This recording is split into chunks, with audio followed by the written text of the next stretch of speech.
আজকে চৌধুরী বাড়ির বড় মেয়ের এঙ্গেজমেন্ট। বাড়ি সাজানো হচ্ছে সুন্দর করে। রাহুল বাগানে ক্যাটারিং এর লোকদের সাথে কাজ করছিল। তখন কেউ এসে রাহুলের কলার ধরে ঘুরিয়ে রাহুলের গালে থাপ্পড় বসিয়ে দিল। চৌধুরী বাড়িতে থাকা সবাই তাকিয়ে আছে রাহুলের দিকে, আর রাহুল তাকিয়ে আছে থাপ্পড় মারা সেই মানুষটার দিকে। রাহুল আচমকা এমন পরিস্থিতির জন্য প্রস্তুত ছিল না, তাই তো রাহুল 3টা থাপ্পড় খেয়ে কয়েক পা পিছিয়ে মাটিতে পড়ে যায়। তখন রাহুল সামনে তাকায়। এই চৌধুরী বাড়ির কেউ আজ পর্যন্ত রাহুলের সাথে খারাপ ব্যবহার করেনি, তবে কয়েকজন আছে যে রাহুলকে ছোটবেলা থেকে সহ্য করতে পারে না। কে রাহুলকে থাপ্পড় মেরেছে সেটা দেখার জন্য রাহুল সামনে তাকায়। রাহুল সামনে তাকিয়েও অবাক। থাপ্পড়গুলো এতই জোরে মেরেছে আমার ঠোঁট কেটে রক্ত বের হয়ে গেছে। এই রক্ত বের হয়ে যাওয়া আজ আমার জন্য নতুন কিছু না।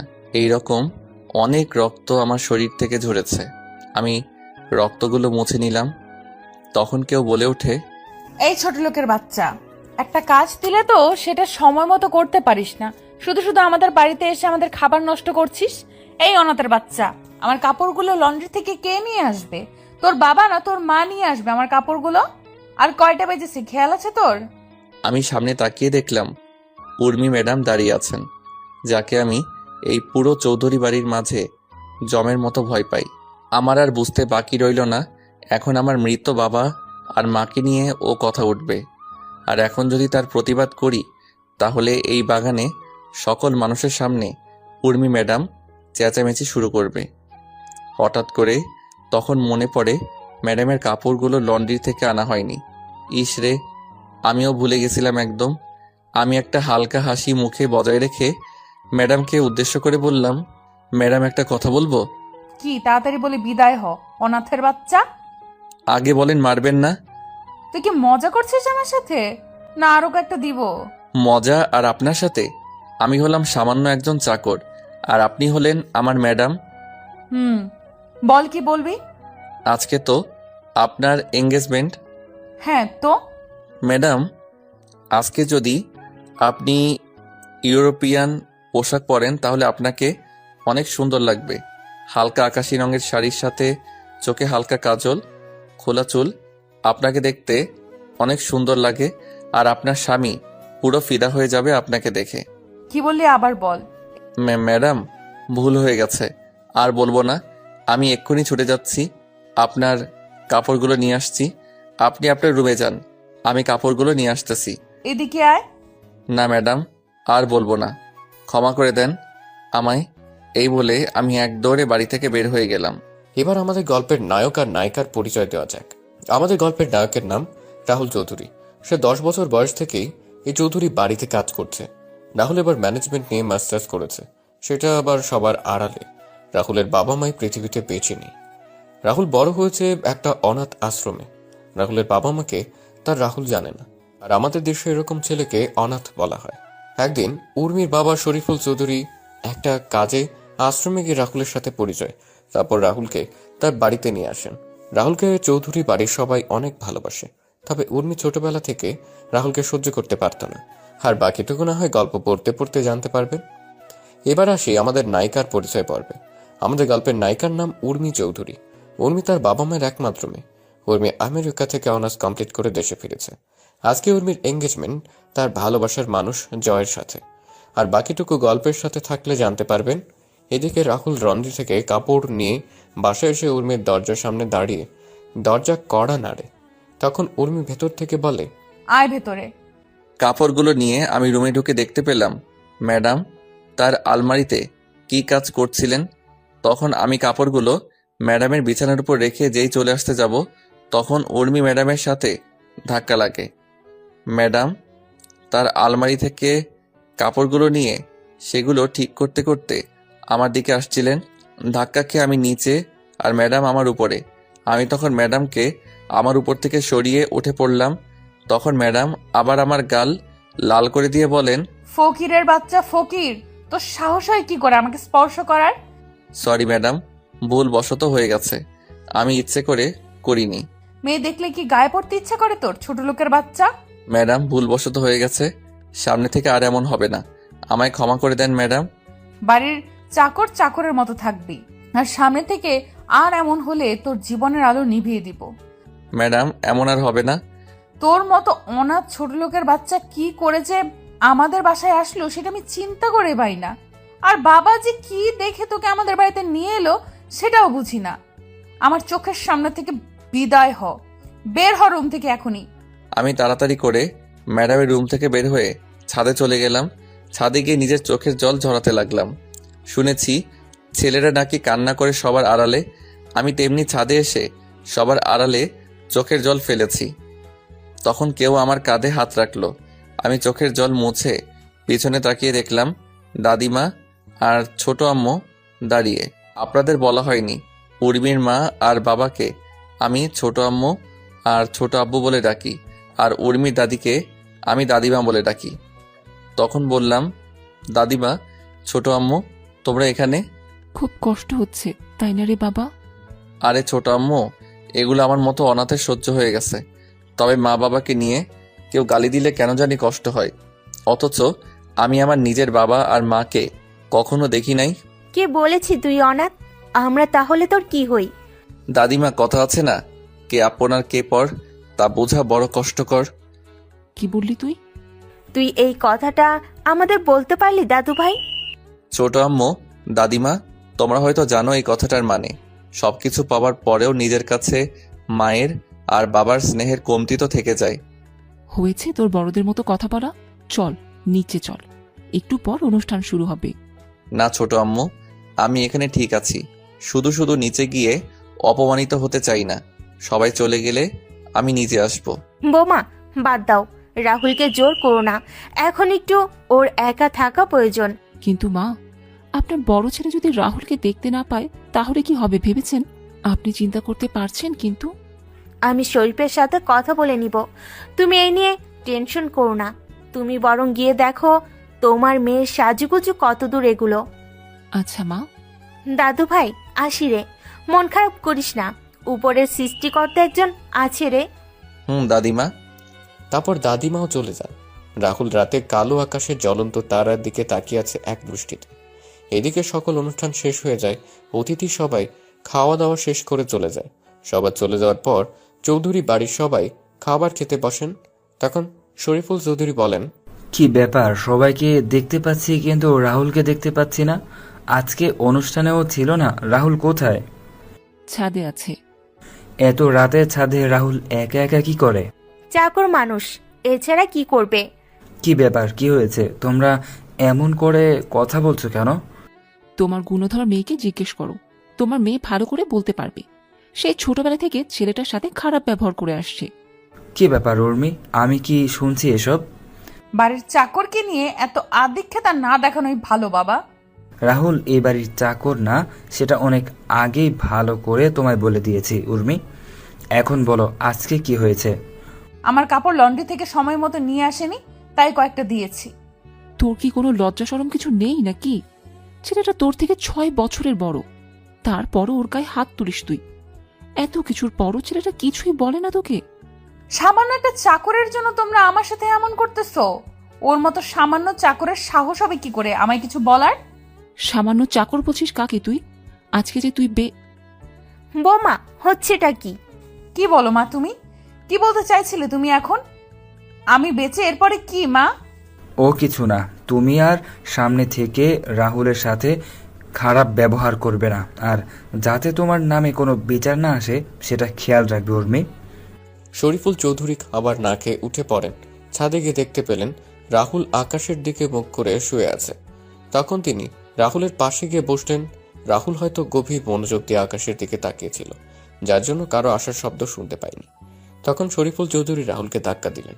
রাহুল পাশে তাকিয়ে দেখলো তার ছোট আব্বু। তখন রাহুল বলে, ছোট আব্বু, তুমি কখনো এলে? এই তো মাত্রই আসলাম, কি করছিলি? তারা দেখছিলাম, ম্যাডামের এঙ্গেজমেন্টের সবকিছু শেষ হয়ে গেছে। হ্যাঁ, মন খারাপ তোর বাবা? না না ছোট আব্বু, আজকে ঘটনা আমি সব শুনেছি। রাহুল তোর সাথে অনেক দিন ধরে একটা কথা বলার হয়নি রে। কি কথা ছোট আব্বু? কেউ মনে হচ্ছে আমাদের ক্ষতি করতে চাচ্ছে, আমাদের কোম্পানির সব কিছুর ইনফরমেশন কিভাবে যেন জেনে যাচ্ছে। আমার হাতের কয়েকটা কন্ট্রাক্টও ইতিমধ্যে আমার হাত থেকে বেরিয়ে যাচ্ছে, আমি কিছুই বুঝতে পারছি না রে। আর কয়েকদিন পরে উর্মির বিয়েও, সব কিছু মিলে কেমন যেন একটা অদ্ভুত পরিস্থিতির সৃষ্টি হয়েছে। আরে ছোট আব্বু, চিন্তা করো না, সব কিছু ঠিক হয়ে যাবে। যাও তুমি গিয়ে ঘুমিয়ে পড়ো। তুইও চল আমার সাথে, একসাথে খাবার খাবো। কি, তুমি এখনো খাবার খাওনি কেন? তুই খাবার টেবিলে নেই তাই আর খাইনি। আচ্ছা চলো, খাবার খাবে এখন? তারপর শরীফুল চৌধুরী আর রাহুল নিচে এসে খাওয়া শুরু করলেন। খাওয়া দাওয়া শেষ করে যে যার যার রুমে গিয়ে ঘুমিয়ে পড়ে। এদিকে রাহুল রুমে বসে কিছু কাজ করে আর কিছু জিনিস পর্যবেক্ষণ করা শুরু করলো। কিছু সময় পর রাহুলও আবার ঘুমিয়ে পড়ে। পরদিন সকালে রাহুল ঘুম থেকে উঠে বাগানে থাকা সকল গাছে পানি দিয়ে ছাদে থাকা গাছগুলোতে পানি দিয়ে নিচে এসে সবার জন্য সকালে নাস্তা তৈরি করছিল। তখন ছোট আম্মু এসে রাহুলকে বলেন, ওই, তোকে সকাল সকাল রান্নাঘরে আসতে মানা করেছি না? আরে ছোট আম্মু, এই একবেলাই তো তোমাদের জন্য নাস্তা তৈরির সুযোগ হয়, আর বাকি সময় তো ম্যাডাম আর ছোট আব্বুর সাথে থাকতে হয়। আর এটা তো আমার ছোটবেলা থেকে করতে করতে অভ্যাসে পরিণত হয়েছে। এটা এখন পরিবর্তন কর। তুই এখন আর আগের রাহুল নেই। তখন শরীফুল চৌধুরী ছোট ভাইয়ের স্ত্রী সুলতানা রহমান নিচে নামতে নামতে বলেন, ভাবি, আপনি যে কি বলেন না, চাকর তো চাকরি থাকবে, ছোট আর বড় কি, সে তো আজীবন চাকরি থাকবে। রাহুল সুলতানা রহমানের কথা শুনে হালকা হাসি মুখে এনে কাজে মনোযোগ দেন। আর ছোট আম্মু সুলতানা রহমানকে উদ্দেশ্য করে বলেন, তুই ঠিকই বলেছিস। অমানুষ তো আর কোনোদিন মানুষ হয় না। অমানুষ কিভাবে মানুষের মূল্য দিবে? ভাবি, তুমি কি কথাটা আমায় বললে? দেখ সুলতানা, তুই কথাটা কিভাবে নিবি সেটা তোর বিষয়। আর আমি কি তোকে মিন করে বলেছি? রাহুল সকলের জন্য নাস্তা রেডি করে টেবিলে সাজিয়ে রাখে। তারপর রাহুল উর্মির জন্য সেদ্ধ ডিম আর চিকেন ব্রেস্ট, টমেটো, শসা ও পেঁয়াজের সঙ্গে পিপার যোগ করে উর্মির জন্য সালাদ তৈরি করে উর্মির রুমের সামনে গিয়ে দরজা কড়া নাড়ে। তখন উর্মি এসে দরজা খুলে দিল। ম্যাডাম, আপনার খাবার। রেখে যা। ম্যাডাম, আজকে কি কোথাও যাবেন? কেন? আসলে ম্যাডাম, ছোট আব্বুকে নিয়ে একটু অফিসে যেতাম। চাকরের বাচ্চা, তুই অফিসে গিয়ে কি করবি? পড়ালেখা তো আর অ আও জানিস না, আর তুই অফিসে যাবি? এই জুতোগুলো পলিশ করে নিয়ে আয়, আমি 11টার দিকে বের হব। 11টার আগে যেন তোকে গাড়ির কাছে দেখতে পাই। যদি 1-2 সেকেন্ড লেট হয় তাহলে তোর কপালে কিন্তু দুঃখ আছে। আচ্ছা ম্যাডাম। জুতাগুলো নিয়ে নিচে এসে আমি পালিশ করতে লাগলাম। জুতা পালিশ হয়ে গেলে আমি ম্যাডামের দরজার সামনে রেখে আসলাম। আমি নিচে এসে সবার এঁটো প্লেটগুলো ধুয়ে সাজিয়ে রান্নাঘর থেকে আমার রুমে এসে গোসল করে নিলাম। তারপর সকাল 10টায় ছোট আব্বুকে নিয়ে বের হলাম অফিসের উদ্দেশ্যে। 10টা 30-এ ছোট আব্বুকে অফিসে নামিয়ে দিয়ে আমি 11টার আগেই বাসায় প্রবেশ করি। আমি গাড়িতে বসে ম্যাডামের জন্য অপেক্ষা করতে থাকি। কিছুক্ষণ পর দেখলাম ম্যাডাম আসছেন। গাড়ি থেকে বের হয়ে পিছনে দরজা খুলে দিলাম। ম্যাডাম গিয়ে সিটে বসলো।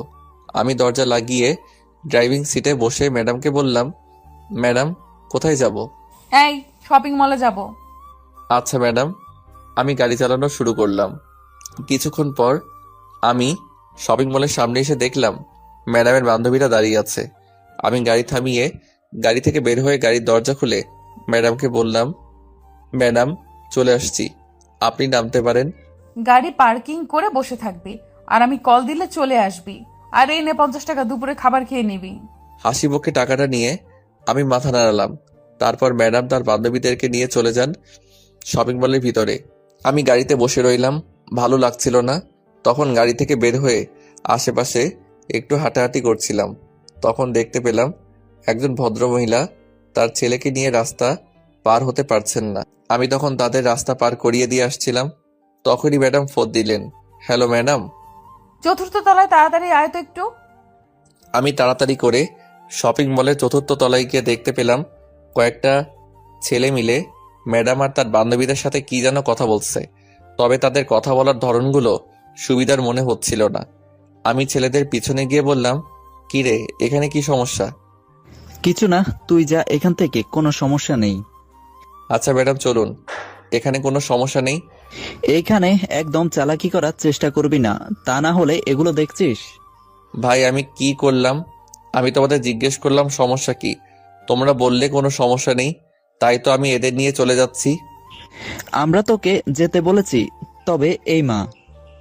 আর কোনো কথা বলার সুযোগ দিলাম না, সোজা মুখ বরাবর একটা ছক্কা হাঁকিয়ে দিলাম।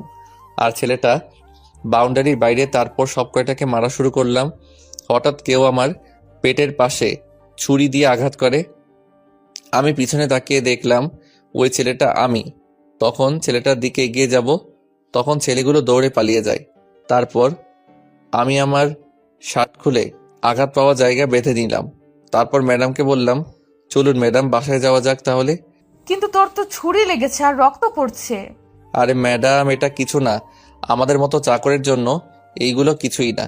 এই আঘাতের চেয়ে আরো অনেক বড় বড় আঘাত পেয়েছি। আর রইল রক্তের কথা, রক্ত তো ছোট থেকে অনেক ঝরেছে, এখনো না হয় আরো কিছু ঝরুক, আমি মারা যাব না এত সহজে, আপনি চিন্তা করবেন না। চলুন ম্যাডাম এখন। বেশি কথা না বলে হসপিটালে চল, তুই না হলে তোর জন্য আমার কথা শুনতে হবে। চিন্তা করবেন না, আমার কিছু হবে না। তারপর উর্মিরা সামনের রাহুল পিছনে, কিন্তু বারবার উর্মি পিছনে তাকাচ্ছে। হঠাৎ করে পেছনে কিছু পড়ে যাওয়ার শব্দে উর্মি আর ওর বান্ধবীরা পেছনে তাকিয়ে দেখলো রাহুল মাটিতে পড়ে আছে। তারপর ধরাধরি করে রাহুলকে হাসপাতালে নিয়ে যাওয়া হয়। আর এদিকে উর্মি ফোন দিয়ে তার বাবাকে সবকিছু খুলে বলে। তখন তার বাবা বলেন তিনি এখনই আসছেন। এদিকে রাহুলের অপারেশন চলছে ভেতরে। ডাক্তাররা অনেক সাবধানে অপারেশন করছেন, রাহুলের কোনো ভুল হলেই যা কিছু হতে পারে। 3 ঘন্টা পর ডাক্তার বের হন অপারেশন থিয়েটার থেকে। তবে ডাক্তারের চেহারা কালো হয়ে আছে। এর মাঝে উর্মির বাবা, মা, দাদিমা, চাচা, চাচি বলেন, চলেন আসেন হাসপাতালে। তখন শরীফুল চৌধুরী বলেন, ডাক্তার রাহুল কেমন আছে এখন? ডাক্তার তার চেম্বারে চলে যান। আর তখন শরীফুল চৌধুরী উর্মিকে বলেন, ডাক্তার চুপ, কোনো কথা বলছে না। এবার সবার মুখটা কালো হয়ে যাচ্ছে। আর উর্মিও টেনশন হচ্ছে, কিন্তু উর্মি বুঝতে পারছে না যে পেটের পাশে আঘাতের জন্য কি এমন হলো ডাক্তারের মুখ এমন কালো, আর ডাক্তার চুপ হয়ে আছে, কোনো কথা বলছে না। তখন উর্মির চাচা শফিক চৌধুরী বলেন, কি হলো ডাক্তার, আপনি কোনো কথা বলছেন না যে? বলুন না, রাহুলের অবস্থা কেমন? ছেলেটা ভালো আছে তো? দেখুন, আমি আপনাদের আগেই বলেছিলাম যে আচ্ছা, আমরা আপনার চেম্বারে গিয়ে কথা বলি। আপনি চেম্বারে যান, আমরা আসছি। বলছে না। তখন উর্মির চাচা শফিক চৌধুরী বলেন, উর্মি, তুই বাসায় চলে যা। কেন? আর তোমরা ডাক্তারকে এখানে কিছু বলতে মানা করলে কেন? তোমরা কি লুকাতে চাচ্ছ আমার থেকে? সামান্য একটা বাড়ির চাকরের জন্য তোমরা এত চিন্তা করছো কেন? আর ও মরে গেলেই বা কি? কি ব্যাপার বলো তো? তোমরা কি লুকানোর চেষ্টা করছো বলো তো? আমি এখানে থাকি আর উর্মি বরং বাসায় চলে যাক। ভাবি কি বললো তোমায় শুনতে পাওনি তুমি? উর্মিকে নিয়ে বাসায় যাও। উর্মি আর চাচি সুলতানা রহমান চলে যান হাসপাতাল থেকে। তারপর সবাই মিলে ডাক্তারের চেম্বারে যান। তখন ডাক্তারের কথা শুনে সবার মুখ কালো হয়ে গেল। 7 দিন পরে সবাই রাহুলকে নিয়ে বাসায় ফিরে আসে। রাহুলের পুরোপুরি সুস্থ হতে আরো 3 দিন সময় লাগে। এখন রাহুল পুরোপুরি সুস্থ। রাহুল আগের মতো বাসার সব কাজ করে। রাহুল একদিন তার রুমে বসে বিসিএস এর জন্য পড়াশোনা করছিল। তখনই উর্মি রাহুলের দরজায় কড়া নাড়ে। তখন রাহুল বইগুলো লুকিয়ে রেখে দরজা খুলে দিল। তখন উর্মি রাহুলের রুমে ঢুকে রাহুলকে বলে, শোন, আজকে বিকেলে আমি ফুফুদের গ্রামে যাব আর সেখানে কয়েকদিন থাকবো, তাই তুই তোর কিছু কাপড় সাথে করে নিয়ে নিস। ম্যাডাম, কারণটা কি জানতে পারি? তোর জানার দরকার নেই। উর্মি চলে যায় রাহুলের রুম থেকে। রাহুল দুপুরের খাবার খেয়ে নিজের রুমে এসে কাপড়গুলি গুছিয়ে নিল, তারপর ঘুমিয়ে পড়ে। 3:50 শেষে রাহুল ঘুম থেকে উঠে রেডি হয়ে নেয়। তারপর ছোট আম্মু, দাদিমার চাচিকে বলে রাহুল বাসা থেকে বের হয়ে গাড়িতে গিয়ে উর্মির জন্য অপেক্ষা করতে থাকে। কিছুক্ষণ পর উর্মি একটা ব্যাগ নিয়ে বাসা থেকে বের হয়ে আসে। রাহুল গাড়ির দরজা খুলে দিয়ে ব্যাগটা পেছনের ডিকিতে রাখে। তারপর রাহুল গাড়ি চালানো শুরু করলো। উর্মির ফুপুর বাসা উর্মিদের বাসা থেকে 60 কিলোমিটার দূরে। মাঝ রাস্তায় আসার পর রাহুল উর্মিকে বলে, ম্যাডাম, একটা কথা আপনাকে কয়েকদিন ধরে বলবো বলে ভাবছি। কি কথা? ম্যাডাম, জয় স্যারকে আপনি কতটুকু ভালোবাসেন? হঠাৎ এই প্রশ্ন কেন? ম্যাডাম বলেন না। নিজের চেয়েও বেশি ভালোবাসি। আর আপনার মা বাবাকে? হ্যাঁ, তাদেরও ভালোবাসি। কতটুকু? হ্যাঁ, তাদেরও ভালোবাসি। আচ্ছা, এখন যদি ছোট আব্বু আর ছোট আম্মু জয় ভাইয়ার সাথে আপনার বিয়ে ক্যান্সেল করে দেয়, তাহলে আপনি কি করবেন? হোয়াট? কি বললি তুই? আরে ম্যাডাম, রাগেন কেন? তো কি করব? তুই কি বলছিস সেগুলো? আরে ম্যাডাম, আমি জানতে চাইছি, এমন একটা পরিস্থিতি তৈরি হলো আপনি জয় স্যারকে বা আপনার বাবা আর মাকে বেছে নিতে হবে, তখন আপনি কাকে বেছে নেবেন? আমি কিন্তু তোর কোনো কথাই বুঝতে পারছি না কিন্তু। আরে বলুন না। সেটা না হয় পরিস্থিতি তৈরি হলে দেখা যাবে। তুই এখন চুপচাপ গাড়ি চালাতো। গ্রামে পৌঁছতে পৌঁছতে সন্ধ্যা পেরিয়ে রাত হয়ে যায়। গ্রামে প্রবেশ করে কিছু দূর আসার পর গ্রামের কয়েকজন বখাতে এসে রাহুলের গাড়ির সামনে দাঁড়ায় আর ছেলেগুলো বলা শুরু করে, তোদের কাছে যা আছে সবকিছু বের কর, না হলে কিন্তু তোদের এখানে মেরে দেব। ম্যাডাম, এদের খিদে পেয়েছে মনে হয়, মিষ্টিগুলো ওদের দিয়ে দেন। কি? ওই আমাদের খিদে লাগছে, তোকে কে বলছে? বারে, আপনারা না এইমাত্র বললেন আপনাদের খিদে লাগছে, তাই তো বললাম মিষ্টিগুলো দিয়ে দিতে। আমরা আবার কখন বললাম? ওই রাহুল, তুই এই ফকিরের বাচ্চার সাথে কি কথা বলছিস? ফুফাকে একটা কল দিলে সবকিছু হাওয়া হয়ে যাবে। কি বললি তুই আমাদের? আর তোর কোন বাপকে কল দিবি? দে, আমরা এখানেই আছি। ঠিক বললি তুই। হ্যাঁ, সাহস থাকলে গাড়ির সামনে থেকে সর, আমিও গাড়ি থেকে নেমে তোদের মজা দেখাচ্ছি। সাহস থাকলে বের হয়ে আয়। ওরা গাড়ির সামনে থেকে সরে যাওয়া মাত্রই আমি দরজা হালকা খুলে ওদের দিকে ঝুঁকে বাম পা গিয়ারে রেখে চাপ দিলাম। ওরা বোঝার আগেই আমরা গাড়ি নিয়ে পকার পার। কিছুক্ষণ পর ফুপুদের বাসায় এসে পৌঁছে গেলাম। তারপর ম্যাডামের ব্যাগ, আমার ব্যাগ আর বাকি ব্যাগগুলো সাথে নিয়ে ফুপুর বাসায় প্রবেশ করলাম। ফুপু ফুপা সবার সাথে কথা বলে আমি ম্যাডামের থাকার রুমে রেখে আমি আমার রুমে এসে ব্যাগ রেখে ফ্রেশ হয়ে নিলাম। তারপর বিছানায় শুয়ে পড়লাম। হঠাৎ কারো ধাক্কাধাক্কির কারণে ঘুমটা ভেঙে গেল। আমি তাকিয়ে দেখলাম ফুপুর শেখ ফাজিল মাইয়া সুমি। আমি কেন ওরে ফাজিল বললাম সেটা আপনারা একটু পরেই বুঝতে পারবেন। সুমি এবার ইন্টার দ্বিতীয় বর্ষে পড়ে। তখন সুমি বলে, ও মোর পরাণের স্বামী, ঘুম থেকে উঠুন তো। এই ফাজিল, কি বলিস এসব? তুই কি ভালো হবি না কখনো? আমি তো ভালো না, ভালো লয়াই থাইকো। বল, কি জন্য আসছিস তুই এখানে? খাবার টেবিলে সবাই অপেক্ষা করছে তোমার জন্য। কেন? কয়টা বাজে ঘড়ির দিকে তাকিয়ে দেখেন। ঘড়ির দিকে তাকিয়ে দেখলাম রাত 10:30 বাজে।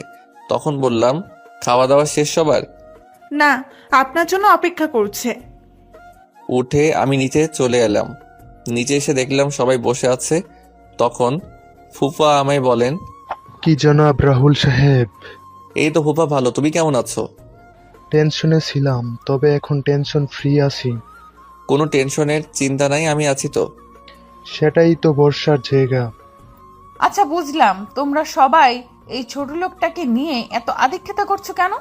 টেবিল থেকে খাবারের প্লেট নিয়ে আমি সবাই বসে টিভি দেখে খাওয়া শুরু করলাম। ম্যাডামের কোনো কথার উত্তর দিলাম না। উত্তর দিলেই চেঁচামেচি শুরু করবে। কিছুক্ষণ পর আমার পাশে তাকিয়ে দেখলাম সুমিও আমার পাশে এসে বসছে। আমি সুমির দিকে একবার তাকিয়ে আবার খাবার খাওয়াতে মনোযোগ দিলাম। তখন উর্মি ম্যাডাম সুমিকে বলেন, কিরে সুমি, তুই খাবার টেবিল ছেড়ে ওই ছোট লোকটার সাথে গিয়ে খাবার খাচ্ছিস কেন? আপু, আমার ইচ্ছে করছে তাই। ফুফা, তোমরা সুমিকে কিছু বলছো না যে? কি বলবো? ওই ছোট লোকটার সাথে বসে খাবার খাচ্ছে আর তোমরা কিছু বলছো না যে? দেখো উর্মিমা, সুমি এখন প্রাপ্তবয়স্ক একটা মেয়ে। ও ওর নিজের বুঝটা এখন বুঝতে পারছে। কার সাথে চলাফেরা করলে ভালো হবে আর কার সাথে চলাফেরা করলে খারাপ হবে, সেটা ও নিজেই বুঝতে পারে। তাই বলে উর্মি, এইসব কথা বাদ দে, তুই খাবার খেয়ে নে। রাহুল বাবা, তোর কি কিছু লাগবে? না ফুপু। আরে মা, আর একটু খাবার দাও। দেখছো না আগের থেকে কেমন যেন শুকিয়ে গেছে। ওই ফাজিল, আমি শুকিয়ে গেছি কোথায়? দেখছিস না মোটা হয়ে গেছি? হ্যাঁ, সেটাই দেখতে পারছি। তুই দেখতে পাবি, তুই তো আস্ত একটা ফাজিল। তুই একটা ফাজিল। খাবার খা চুপচাপ। এদিকে উর্মি রাগে ফুঁসছে। ভেবেছিল সে এখানে রাহুলকে এনে ইচ্ছে মতো অপমান করবে, কিন্তু এখানে নে তার উল্টো সবাই রাহুলকে নিয়ে কথা বলছে। উর্মি খাওয়া শেষ করে তার রুমে চলে যায়। এদিকে রাহুল খাবার খেয়ে যেই তার রুমে যাবে, তখন ফুপা রাহুলের সামনে এসে বলেন, আর কত অপমান সহ্য করবি তুই রাহুল? চাকরের আবার মান অপমান? এই তো আর কয়েকটা দিন, তারপর ম্যাডাম তো ওনার স্বামীর বাড়ি চলে যাবেন। সত্যি কথাটা বলে দে না, এবার উর্মিকে তাহলে তোর সাথে অত্যন্ত খারাপ ব্যবহার আর করবে না। সেটা আমি চলে যাওয়ার কয়েকটা দিন আগে ওনাকে বলবো। তুই চলে যাওয়ার কয়েকটা দিন মানে? আরে ও কিছু না, তোমরা টেনশন করো না। আমায় নিয়ে যাও, গিয়ে ঘুমিয়ে পড়ো। কালকে তুমি আমায় নিয়ে কলেজে যাবে। পারবো না। ও বাবা, ও মা, বলো না আমায় নিয়ে কালকে কলেজে যেতে। আর নাটক করতে হবে না। আচ্ছা নিয়ে যাব, কিন্তু কিন্তু কি রে রাহুল? ম্যাডাম, এ নিয়ে চিন্তা করতে হবে না, আমি উর্মিকে বুঝিয়ে বলবো, তাহলে উর্মি বুঝবে। আচ্ছা, গুড নাইট। পরের দিন সকালে রাহুলের ঘুম ভাঙে কারো গরম নিঃশ্বাসে। তখন রাহুল তাকিয়ে দেখে সুমি তার খুব কাছে। এটা দেখে রাহুল এক লাফে বিছানা ছেড়ে মাটিতে গিয়ে পড়ে। তখন সুমি বলে, এটা কি হলো? তুই কি করছিলি এটা? একটু মিষ্টি খাওয়ার জন্য আসছিলাম। মিষ্টি খাবি তো আমার কাছে কি? মা, তুমি তো মিষ্টি বয়, তাই তো তোমার কাছে মিষ্টি খাওয়ার জন্য আসছি। তুই কি রুম থেকে যাবি না আমি চলে যাব? নাটক করে লাভ নেই, তোমরা 1 সপ্তাহ আমাদের এখানে থাকবে। জীবনেও না। বেশি কথা না বলে রেডি হয়ে নাও, একটু পরে কলেজে যেতে হবে। এত সকালে? আমাদের ক্লাস 9টায় শুরু, আর এখন 7:50 বাজে। আচ্ছা তুই যা, আমি নিচে আসছি। আচ্ছা, ওইটা কি তোমার ডান পাশে? কো? রাহুল তার ডান পাশে তাকাতেই সুমি রাহুলের বাম গালে একটা চুমু দিয়ে দৌড়ে পালিয়ে যায়। রাহুল কি বলবে বুঝতে পারছে না। তারপর রাহুল ফ্রেশ হওয়ার জন্য বাথরুমে চলে যায়। বাথরুম থেকে ফ্রেশ হয়ে নিচে গিয়ে সকালের নাস্তা করে সুমির জন্য অপেক্ষা করতে থাকে। কিছুক্ষণ পর সুমি চলে আসে। তখন রাহুল আর সুমি বের হয় বাসা থেকে। রাহুল যেই গাড়িতে গিয়ে বসবে তখনই সুমি বলে, ওইদিকে কোথায় যাচ্ছ? কেন গাড়িতে যাবি না? না। তাহলে হেঁটে যাবি কি? না। তাহলে কলেজে যাবি কিসে করে? বাইকে করে যাব। বাইক পাবি কোথায়? আর আমি তো বাইক চালাতে পারি না। মিথ্যা বলবে না, আমি জানি তুমি বাইক চালাতে পারো, আর বাইক গ্যারেজে আছে, নিয়ে আসো গিয়ে। গাড়ি থাকতে বাইক কেন? আমার ইচ্ছে তাই। আমি পারবো না। পারবে না তো তুমি? না। মা বাবা কোথায় তোমরা? এই চুপ, যাচ্ছি আমি। চাবি কই? বাইকে আছে। তারপর গ্যারেজে গিয়ে দেখতে পেলাম একটা নতুন বাইক, অ্যাপাচি RTR 164V। তারপর বাইক স্টার্ট দিয়ে আমি গেটের সামনে এসে দাঁড়ালাম। সুমি এসে পিছনে বসলো। তখন আমি বললাম, এই নতুন বাইক কার জন্য কিনে আনা হয়েছে? তোমার জন্য। আমার জন্য মানে? যেদিন আমি শুনলাম তুমি আর উর্মি আপু আমাদের বাসায় আসবে আর 1 সপ্তাহ থাকবে, তখনই আমি প্ল্যান করে বাবাকে বলে বাইক কিনে নিয়ে আসলাম। আর তুমি এভাবে আমায় নিয়ে প্রত্যেক দিন কলেজে নিয়ে যাবে। বাহ, ডেকি স্বর্গে গেলেও ধান ভাঙবে। তুমি কি বললে এক্ষুনি? কিছু না, এই বলে আমি বাইক চালানো শুরু করলাম। কিছু দূর আসার পর সুমি আমায় জড়িয়ে ধরলো শক্ত করে। আমার কেন যেন অস্বস্তি হচ্ছিল। আমি তখন বাইক রাস্তার পাশে দাঁড় করালাম। কি হলো? তুই এভাবে আমায় জড়িয়ে ধরেছিস কেন? আমার ভয় করে তাই। ভয় যখন করে তাহলে বাইকে আসার জন্য পাগল হয়েছিলি কেন? সাথে তুমি আছো তাই। তুই যদি এভাবে জড়িয়ে ধরিস তাহলে আর বাইক চালাবো না, আর তোর কলেজ মিস হয়ে যাবে। তাহলে তো তোমার সাথে আরো সময় কাটাতে পারবো ভালো করে। কি বলো তুমি? দেখ বোন, তুই এসব কেন করছিস বলতো? কি বললি? তুই আমাকে তুই করে বলছিস কেন? আমি তোর কোন সম্পর্কের বইন লাগি? কেন ফুফাতো বোন? তুই তো আর নিজের ফুফাতো ভাই না, আর এখন ফুফাতো ভাই বোনের মাঝে এসব হয়। কি সব হয়? প্রেম, ভালোবাসা, বিয়ে বা। চুপ কর, আমি নিয়ে যাচ্ছি তোকে। এই বলে রাহুল গাড়ি চালানো শুরু করে আর মনে মনে বলে, সুমি যা চাইছে সেটা কখনো সম্ভব না। আমার মতো চাকরের সাথে তার কখনো যায় না। আর তাছাড়া আমার এমন ছন্নছাড়া জীবনের সাথে সুমিকে জড়ানো ঠিক হবে না। যেই পরিবারের সবাই আমায় এত ভালোবাসে তাদের সাথে এমন বেইমানি আমি কখনো করব না। তার চেয়ে বরং সুমিকে বুঝিয়ে বললে সে ঠিকই বুঝবে। রাহুল এসব ভাবতে সুমির কলেজের সামনে এসে পৌঁছে যায়। তারপর সুমি রাহুলের হাত ধরে কলেজে ক্যাম্পাসে ঢুকে সুমি তার বান্ধবীদের সাথে রাহুলের পরিচয় করিয়ে দেয়। আর সুমি বলে, hello guys, meet my boyfriend Rahul. সুমির বন্ধু আর বান্ধবীরা রাহুলের সাথে এসে পরিচিত হয়ে নেয়। এদিকে রাহুল তো সুমির কথা শুনে পুরোই অবাক হয়ে গেছে। আর সুমির বন্ধু বান্ধবীরা রাহুলকে দুলাভাই ডাকা শুরু করেছে। তখন রাহুল বলে, আপুরা, তোমাদের কোথাও ভুল হচ্ছে। আর সুমি তোমাদের যা বলেছে সেটা মিথ্যা। আমি হচ্ছি তোমাদের মামার বাসার সামান্য একজন চাকর। রাহুলের কথা শুনে সুমির বান্ধবীদের মুখ হা হয়ে গেল। তখন সুমি রাহুলের দিকে একবার রাগী চোখে তাকিয়ে বলে, তুমি মামাদের বাসার চাকর? কে বলেছে? মামারা সবাই তোমায় তাদের ছেলে মনে করে, আর চাকর হয়েছে তো কি হয়েছে? তুমি তো আর চুরি করছো না, তুমি নিজে পরিশ্রম করে টাকা উপার্জন করছো। আর সবচেয়ে বড় কথা হলো কোনো কাজই ছোট নয়। আর রইল চাকর বলে তুমি মনে করছো তোমার পরিবারের সবাই তোমায় আমার থেকে দূরে সরিয়ে দিবে? তুমি যদি এটা ভেবে থাকো তাহলে ভুল ভাবছো। আমার বাবা মা জানে তোমার আর আমার ব্যাপারে। মানে? বাবা আর মা সব জানে। আমি বাবা আর মাকে সবকিছু খুলে বলেছি। সবকিছু জানার পরও ফুপা আর ফুপু কিছু বলেনি? না। কিন্তু সামান্য একজন চাকরের সাথে। উফ, তুমি বারবার নিজেকে চাকর বলছো কেন? তোমায় আমরা কেউ চাকর বলেছি কখনো? এর মাঝেই ক্লাসের বেল বেজে দেয়। সুমি আর তার বন্ধু বান্ধবীরা চলে যায়। রাহুল গিয়ে বাইকে বসে সুমির কথাগুলো ভাবছে। এভাবে কেটে যায় কয়েক ঘন্টা। সুমি ক্লাস শেষ করে চলে আসে আর রাহুল ভেবেচিন্তে কিছু সিদ্ধান্ত নিয়ে নেয়। তখন রাহুল বাইক স্টার্ট দিল। কিছু দূর আসার পর রাহুল বলে, বলো কি কথা? মনে মনে বললাম, আরে গাধা বলে দে না, আমি যে কথাটা এতদিন ধরে শুনতে চাইছি। রাহুল আরো কিছু কথা বলতে যাবে তার আগেই ফোন বেজে ওঠে। রাহুল ফোন রিসিভ করে কিছু বলতে যাবে তার আগে ও পাশ থেকে যা শুনলো তাতে রাহুলের হাত থেকে ফোন মাটিতে পড়ে গেল। তখন সুমি বলে, কি হলো, বসে পড়লে যে? ম্যাডাম কল দিয়েছিল।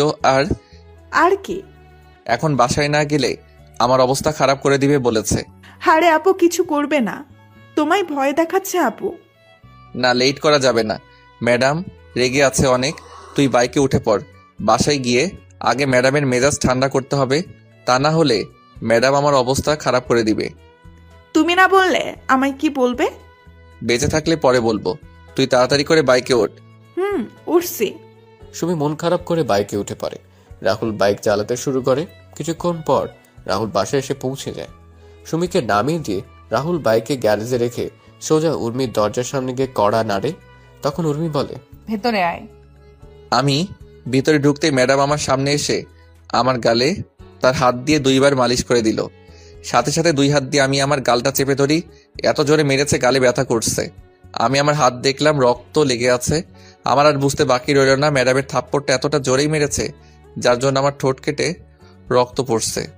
তখন ম্যাডাম রাগী কণ্ঠে আমায় বলে, তোকে এখানে কেন নিয়ে আসছি আমি? মাথা নিচু করে বললাম, ম্যাডাম আপনার সাথে থাকার জন্য। তাহলে তুই কি করেছিস? আসলে ম্যাডাম ফুপু আর ফুপা আমায় বললো যাওয়ার জন্য, তাই। তোরে আমি কি বললাম আমার মুখের উপর কখনো কথা বলবি না? তাহলে তুই আমার মুখে মুখে তর্ক কেন করছিস? ম্যাডাম ভুল হয়ে গেছে, আমাকে ক্ষমা করে দেন। যা গাড়িতে গিয়ে বস, আমি আসছি। আর শোন, আর যদি এমন ভুল করছিস তাহলে তোর কি হাল করব সেটা আমি নিজেও জানি না। আমি গাড়ির কাছে চলে এলাম। এইদিকে মাথাটাও ঘুরছে। কত জোরে মেরেছে থাপ্পড়টা। কিছুক্ষণ পর উর্মি গাড়িতে এসে বসে। তখন রাহুল বলে, ম্যাডাম কোথায় যাব? তুই গাড়ি চালানো শুরু কর, আমি বললে গাড়ি থামাবি। আচ্ছা ম্যাডাম। রাহুল গাড়ি চালানো শুরু করলো। কিছু দূর যাওয়ার পর উর্মি রাহুলকে একটা বড় শপিং মলের সামনে গাড়ি থামাতে বলে। রাহুল গাড়ি থামিয়ে দরজা খুলে দিল। উর্মি কিছু দূর গিয়ে আবার ফিরে এসে বলে, তুই এখানে থাকবি। আর হ্যাঁ, মনে রাখিস, ছোট লোকের বাচ্চা, আমার এই গাড়ির দাম অনেক। যদি গাড়ির কিছু হয় তাহলে তোর কপালে শনি আছে। জি ম্যাডাম। উর্মি চলে যায় শপিং মলের ভেতরে। কিছুক্ষণ পর উর্মি একটা ব্যাগ হাতে করে নিয়ে বের হয়। গাড়ি কাছে আসতেই রাহুল দরজা খুলে দিল। উর্মি গিয়ে গাড়িতে বসে রাহুল গাড়ি চালানো শুরু করলো। তখন রাহুল বলল, ম্যাডাম এখন কোথায় যাবেন? ফুফুর বাড়িতে।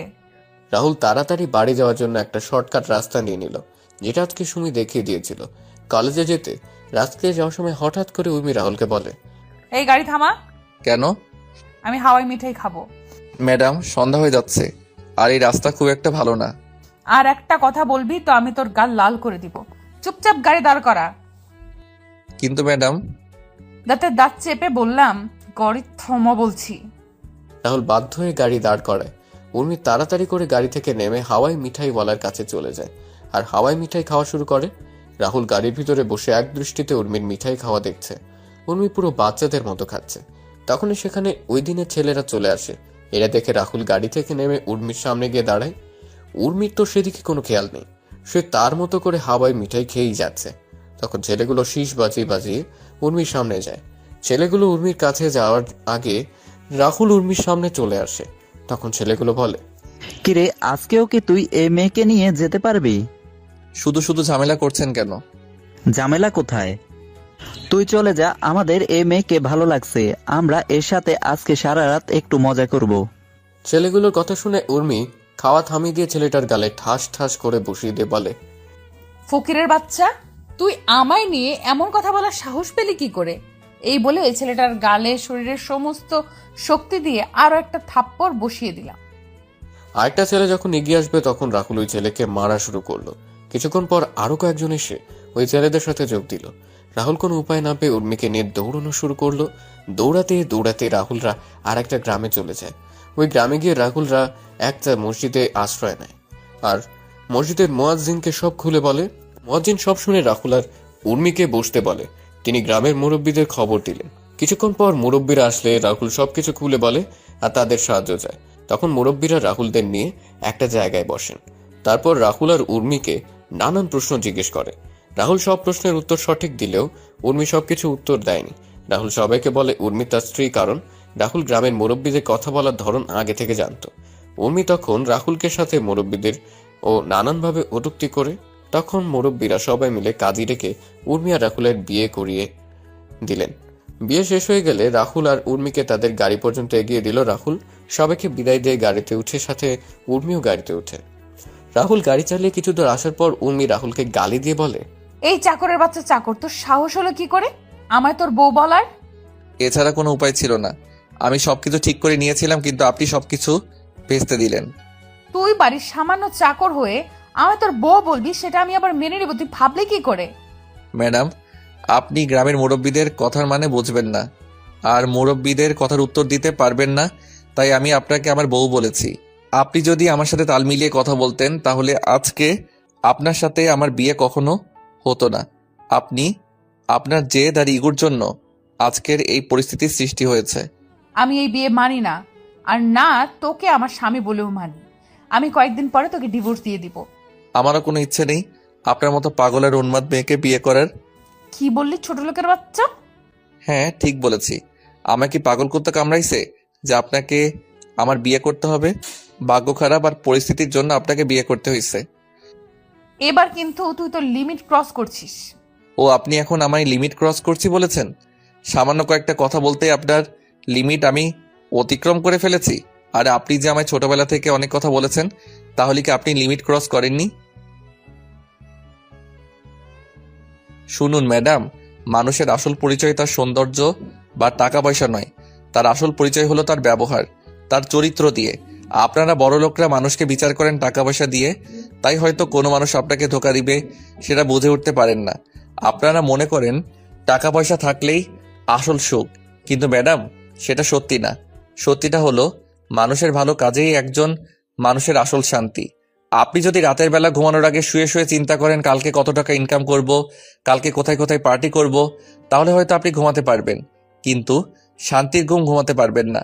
আবার আপনি যদি চিন্তা করেন আজকের দিনে আপনি কতজন মানুষের সাথে ভালো ব্যবহার করছেন আর কয়েকজন মানুষকে সাহায্য করেছেন, সেটা মনে হলে আলাদা একটা শান্তি নিজের ভিতর অনুভব করবেন, আর তখনই ঘুমটাও শান্তির হবে। রাহুলের কথাগুলো প্রথমে উর্মি ভালো না লাগলেও পরে কেন জানি রাহুলের বলা কথাগুলো শুনতে ভালো লাগছিল।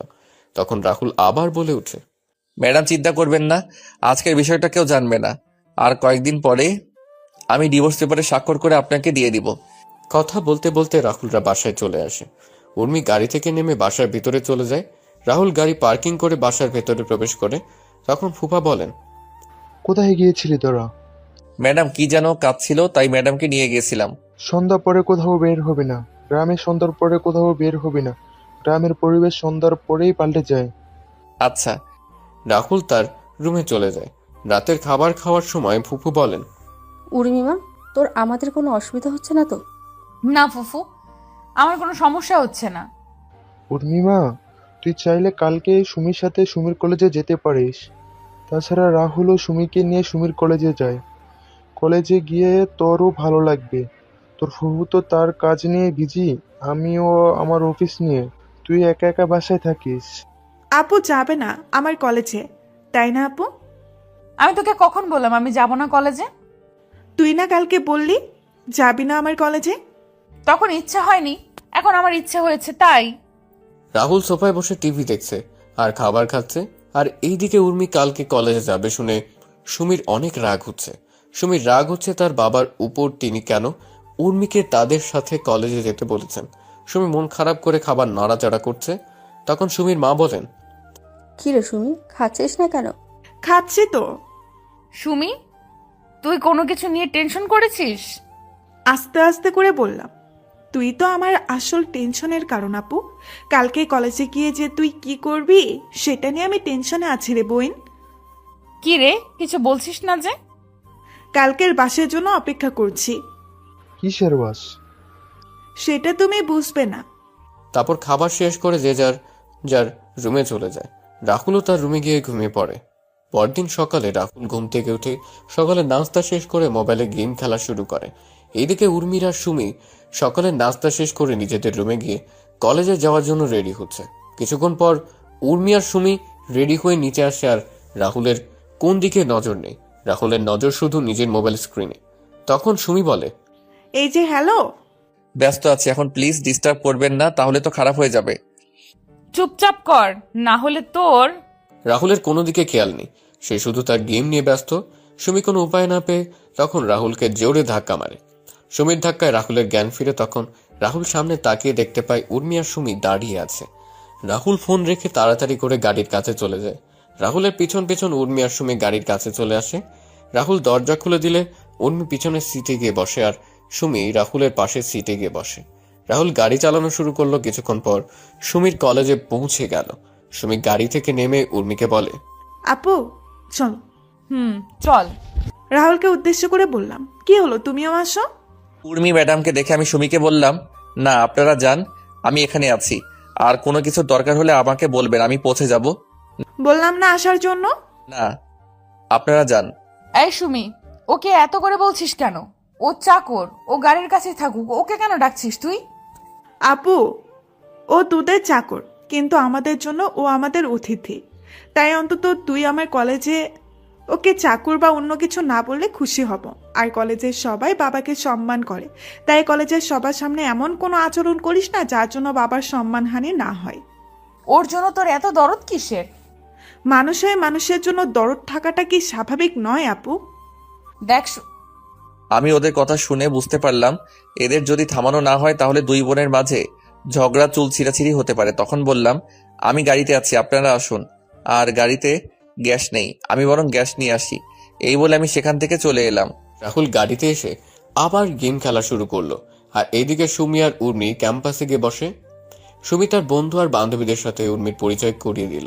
তারপর সবাই মিলে কিছুক্ষণ আড্ডা দিয়ে ক্লাসে চলে যায়। সকল ক্লাস শেষ করে সুমিরা আবার আড্ডা দেওয়া শুরু করে। কিছুক্ষণ পর সবাই যার যার বাসায় চলে যায়। সুমি আর উর্মি এসে দেখতে পায় রাহুল গেম খেলছে।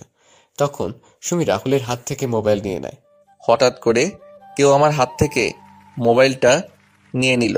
খেলার মাঝে এমনটা করলে বলেন তো কেমনটা লাগে? তা আবার যদি প্রিয় গেমস সিওডি হয় তাহলে তো কোনো কথাই নেই। আমি বিরক্ত নিয়ে তাকালাম পাশে। আমি তখন দেখলাম সুমি আর ম্যাডাম দাঁড়িয়ে আছে। আমি গাড়ি থেকে নেমে তাড়াতাড়ি করে গাড়ির দরজা খুলে দিলাম। ওনারা গাড়িতে বসলে আমি আবার গাড়ি চালানো শুরু করলাম। 40 মিনিট পরে সবাই বাসা থেকে এসে পৌঁছে যায়। দুপুরে খাবার খেয়ে যে যার যার রুমে গিয়ে ঘুমিয়ে পড়ে। বিকেলে রাহুলের ঘুম ভাঙলে রাহুল ছাদে গিয়ে দোলনায় শুয়ে পড়ে। রাহুল শুয়ে শুয়ে এক দৃষ্টিতে আকাশের দিকে তাকিয়ে আছে। সুমিদের বাসার ছাদে এলেই খারাপ থাকা মনটা নিমিষেই ভালো হয়ে যায়। পাখির কিচিরমিচির শব্দ মানুষের বাসায় ফেরার মতো করে পাখিরাও ফিরে যাচ্ছে তাদের আসল ঠিকানায়। আর সাথে পাখির কিচিরমিচির শব্দ, ঝাঁকে ঝাঁকে চড়ুই পাখি দেখে মনে হচ্ছে যেন পাখিদের মিলন মেলা। দল বেঁধে উড়ে এসে বসে গাছের ডালপালায়। গাছের প্রতিটি শাখা প্রশাখা ভরে ওঠে চড়ুই পাখিতে, আর তাদের কিচিরমিচির শব্দে মুখর থাকে গোটা এলাকা। সুমিদের পাশে বিদ্যুৎ কেন্দ্রের বাগানে বিকেল হলে সমাবেশ শত শত চড়ুই পাখির। সারাদিন এই স্থানটি ফাঁকা থাকে, তবে বিকেল হলে শুরু হয় পাখিদের আনাগোনা। ঝাঁকে ঝাঁকে চড়ুই পাখি এসে বসতে থাকে পল্লী বিদ্যুৎ সংলগ্ন আশপাশের গাছপালাগুলোতে।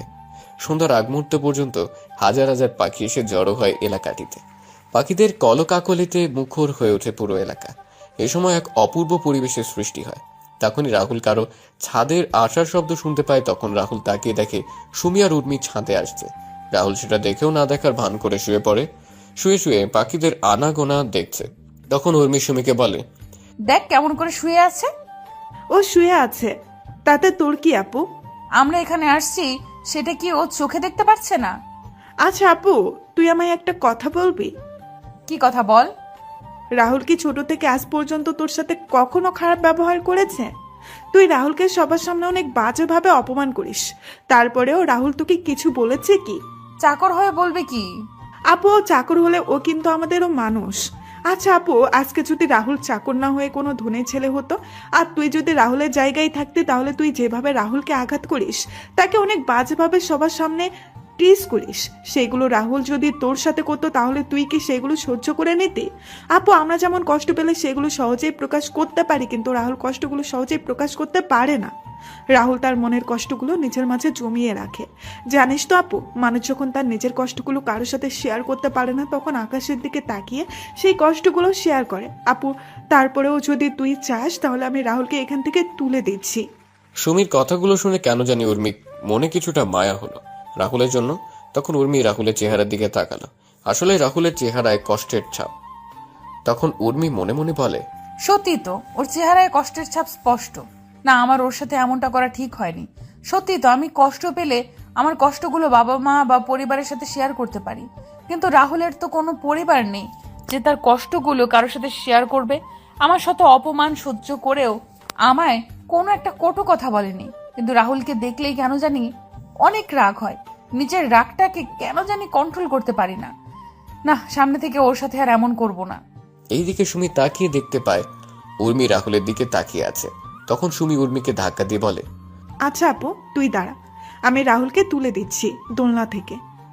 সুমিকে আটকিয়ে দিয়ে বললাম, না লাগবে না, চল নিচে চল, ও ওর মতো থাকুক। চলো ফুফু আর ফুফার সাথে কথা বলি গিয়ে। সুমি উর্মির কথা শুনে একটা মুচকি হাসি দিল। উর্মি সুমিকে আর কোনো কথা বলার সুযোগ না দিয়ে নিচে চলে যায়। সন্ধ্যাবেলা রাহুল ছাদ থেকে নেমে নিচে চলে যায়। সন্ধ্যাবেলা সবাই একসাথে বসে নাস্তা করছে, কিন্তু রাহুলকে দেখে মনে হচ্ছে রাহুল কিছু নিয়ে টেনশনে আছে। তখন ফুফু রাহুলকে বললেন, কি রে রাহুল, কি হয়েছে তোর? তুই এত চুপচাপ বসে আছিস যে, আর কাকে কল দিচ্ছিস বারবার? ফুফুর কথা শুনে সবাই রাহুলের দিকে তাকায়। তখন ফুফা রাহুলকে প্রশ্ন করেন, কি রে রাহুল, কি হয়েছে? কিছু সমস্যা হয়েছে কি? ফুপা, মনে হচ্ছে কিছু একটা সমস্যা হয়েছে। কি সমস্যা? বাড়িতে কল দিচ্ছি কিন্তু কেউ কল রিসিভ করছে না, সবার ফোন বন্ধ দেখাচ্ছে। ওরা চিন্তা করিস না, সব ঠিক হয়ে যাবে। সবাই হয়তো কোনো কাজে ব্যস্ত আছে, তাই ফোন ধরছে না। রাহুলের কথা শুনে উর্মি কল দিল তার বাবা মা চাচা চাচির নাম্বারে, কিন্তু সবার ফোন বন্ধ দেখাচ্ছে। তখন উর্মি বলে, ফুফাও তো ঠিকই বলছে, সবার ফোন বন্ধ, আমি এখন কল দিয়েছিলাম। ফুপা, আমার মনে হয় একবার বাড়িতে যাওয়া আমার উচিত হবে। ওরা চিন্তা করিস না, রাতে কোনো কাজে ব্যস্ত আছে হয়তো, তাই ধরছে না। আর কালকে কথা হয়েছিল আমার ভাইয়ের সাথে। ভাই বলল আজকে কি যেন একটা বড় ডিল হবে, তাই সবাই ওই কাজে বিজি এখন, তাই হয়তো কল ধরছে না। চিন্তা করিস না, হাতের কাজ শেষ হলে তোদের সাথে যোগাযোগ করবে। আরে তোরা খাওয়া দাওয়া কর শান্তিতে। রাহুলের কেমন জানি টেনশন হচ্ছে। রাহুল একের পর এক কল দিয়ে যাচ্ছে, কিন্তু ফোন বন্ধ আসছে। রাতের খাবার খেয়ে সবাই ঘুমিয়ে পড়ে। পরের দিন সকালে রাহুল সুমিকে নিয়ে কলেজে যায়। কলেজ থেকে ফেরার পথে সুমি রাহুলকে গাড়ি থামানোর জন্য বলে, কি হলো? এভাবে গাড়ি থামানোর মানে কি? তোমার সাথে আমার কথা আছে। তোর মতো পিচ্চির আবার কি কথা? আরে আমার কথা শুনবে না? আমায় রাগাবে? আচ্ছা বল, কি বলবি? I think. তুমি চিন্তা করো। আরে আরে, আমার পুরো কথাটা তো শুনবে। জি বলেন, কি বলবেন? আমি মনে করি আমি তো। রাহুল গাড়ি থামিয়ে বলে। সুমি আর কিছু বলার আগে রাহুলের ফোন বেজে ওঠে। রাহুল সুমিকে থামিয়ে ফোন বের করে দেখতে পায় একটা অপরিচিত নাম্বার থেকে কল আসছে। অপরিচিত নাম্বার দেখে রাহুল কল রিসিভ করেনি, কিন্তু কয়েকবার রিং হওয়ার পর রাহুল ফোন রিসিভ করে বলে, হ্যালো, কে বলেছেন? রাহুলের প্রশ্ন শুনে ওপাশ থেকে কি উত্তর আসলো সেটা শোনা যায়নি, তবে রাহুল যা শুনলো সেটা শুনে রাহুল কিছু বলবে তার শক্তি বোধ হয় রাহুলের শরীরে নেই। কিছু বলার আগে রাহুল যা শুনতে পায় তাতে করে রাহুল মাথায় যেন আকাশ ভেঙে পড়ে। রাহুল মাথায় হাত দিয়ে বসে পড়ে মাটিতে। তখন সুমি রাহুলের কাছে এসে রাহুলের ফোন হাতে নিয়ে বলে, হ্যালো, কে? হ্যালো, কি হলো, কথা বলছেন না যে? ওপাশ থেকে কোনো কথা বলছে না, শুধু চাপা কান্নার আওয়াজ ভেসে আসছে। তারপরেও ফোনটা কেটে দিল। রাহুলের কাছে গিয়ে রাহুলকে বললাম, কি হলো, হঠাৎ করে বসে পড়লে কেন? আর কে কল দিয়েছিল? কি বললো ফোন দিয়ে? রাহুল কোনো কথা বলছে না, মাথায় হাত দিয়ে নিচু হয়ে বসে আছে। সুমি একের পর এক প্রশ্ন করে যাচ্ছে, কিন্তু রাহুল কিছু বলছে না। হঠাৎ করে রাহুল বসা থেকে দাঁড়িয়ে যায়। তখন রাহুল বলে, এখন আমায় বাসায় যেতে হবে। কেন? সবকিছু ডিটেলসে বলা যাবে না। কিন্তু তুমি না বললে কি বলবে আমায়? কিছু না, বাইকে ওঠো। না, তুমি আগে বলো আমায় কি বলতে চেয়েছিলে। সুমি প্লিজ দয়া করে বাইকে উঠো, আমায় এখন বাসায় যাওয়া লাগবে। না বলছি তো না। তাহলে থাকো তুমি। এই বলে আমি বাইক চালিয়ে বাসায় চলে এলাম। বাসায় এসে ম্যাডামকে ডাকতে ডাকতে লাগলাম, ম্যাডাম ম্যাডাম ম্যাডাম। উর্মি রুমে বসে কানে হেডফোন গুঁজে গান শুনছিল, যার কারণে রাহুলের চিৎকার শুনতেও পাচ্ছিল না। তখন রান্নাঘর থেকে ফুফু বের হয়ে এসে বলেন, কি রে রাহুল, এভাবে চিৎকার করছিস কেন? কি হয়েছে তোর? এত কিছু বলার সময় নেই, আমাদের এখন বের হতে হবে। বের হবি মানে? ফুপু পরে সব বলবো। ম্যাডাম কোথায়? উর্মি তো ওর রুমে আছে। রাহুল তাড়াতাড়ি করে সিঁড়ি বেয়ে উর্মির রুমে গিয়ে দরজা নক না করে উর্মির রুমে ঢুকে পড়ে। রাহুল রুমে ঢুকে দেখতে পায় উর্মি কানে হেডফোন লাগিয়ে উল্টো হয়ে শুয়ে আছে। তখন রাহুল গিয়ে উর্মির কান থেকে হেডফোন খুলে দিল। তখন উর্মি বিরক্তিকর ভাব নিয়ে তাকালো। উর্মি রাহুলকে দেখে রেগে বলে, ছোট লোকের বাচ্চা, তোর সাহস হলো কি করে আমার রুমে ঢুকে আবার আমার কান থেকে হেডফোন খুলে নিস? সরি ম্যাডাম, আপনাকে আমি নিচে থেকে অনেক ডাকছিলাম, কিন্তু আপনি শুনতে পাননি, তাই আমি রুমে এসে হেডফোন খুলতে বাধ্য হই। তুই বেশি কথা বলছিস কেন? তোকে কি আমি সাফাই দিতে বলছি? এখন বল কি হইছে? আমাদের এখান থেকে বেরোতে হবে। কেন? সেটা গেলেই জানতে পারবেন। আমি যাব না, আমি আরো কয়েকদিন থাকবো এখানে। প্লিজ ম্যাডাম চলুন, আমি আপনার পায়ে পড়ি, প্লিজ ম্যাডাম প্লিজ। চুপচাপ রুম থেকে বের হ বলছি, না হলে তোকে। এবার আর নিজের রাগটা সামলাতে পারলাম না। তখন বললাম, না হলে কি করবি তুই? ছোটবেলা থেকেই তো আমায় অপমান করে আসছিস, আর এখন নতুন কি করবি তুই? ছোট লোকের বাচ্চা, তুই তুই আমায় তুই করে কথা বলছিস? তোকে তো আমি। উর্মি যেই রাহুলকে মারার জন্য হাত তুলল, তখন রাহুল উর্মি গালে ঠাস ঠাস করে দুটো থাপ্পড় দিয়ে দিল। উর্মি থাপ্পড়গুলো খেয়ে অবাক হয়ে রাহুলের দিকে তাকিয়ে আছে। তখন রাহুল বলে, কোনো কথা না বলে চুপচাপ গাড়িতে গিয়ে বসেন। কুত্তার বাচ্চা, তুই আমায় থাপ্পড় মারলি, দেখ আমি তোর কি অবস্থা করি। রাহুল উর্মির হাত ধরে উর্মিকে নিয়ে সিঁড়ি বেয়ে নিচে এসে উর্মিকে গাড়িতে বসিয়ে রাহুলও গাড়িতে বসে পড়ে। রাহুল গাড়ি স্টার্ট দিল। এদিকে রাহুল আর উর্মির যাওয়ার দিকে অবাক হয়ে তাকিয়ে আছেন ফুপু। ফুপুর গোড় কাটে সুমির ধাক্কা দেওয়াতে। তখন সুমি তার মাকে বলে, মা কি হলো, তুমি এখানে কি করছো? রাহুল হঠাৎ করে বাসায় এসে উর্মিকে জোর করে গাড়িতে তুলে নিয়ে চলে গেল। ওরা চলে গেল আর তুমি ওদের আটকাতে পারলে না? রাহুল তো কোনো কথা বলার সুযোগই দিল না। ধুর, তুমি যে কি করো। কথাটা বলে সুমি ঘরের ভিতরে ঢুকে সোফায় বসে রাহুলের নাম্বারে কল দিল, কিন্তু রাহুল বারবার ফোন কেটে দিচ্ছে। এদিকে উর্মি রাহুলকে নানা রকমের কথা বলে গালি দিচ্ছিল, কিন্তু রাহুল সেগুলো কানে নিচ্ছিল না। রাহুল গাড়ি বেপরা গতিতে চালাতে শুরু করলে তখন রাহুলকে উর্মি বলে, ছোট লোকের বাচ্চা, কি করছিস কি? গাড়ি এভাবে চালাচ্ছিস কেন? গাড়ির কোনো ক্ষতি হলে তোর অবস্থাও কিন্তু খারাপ হয়ে যাবে।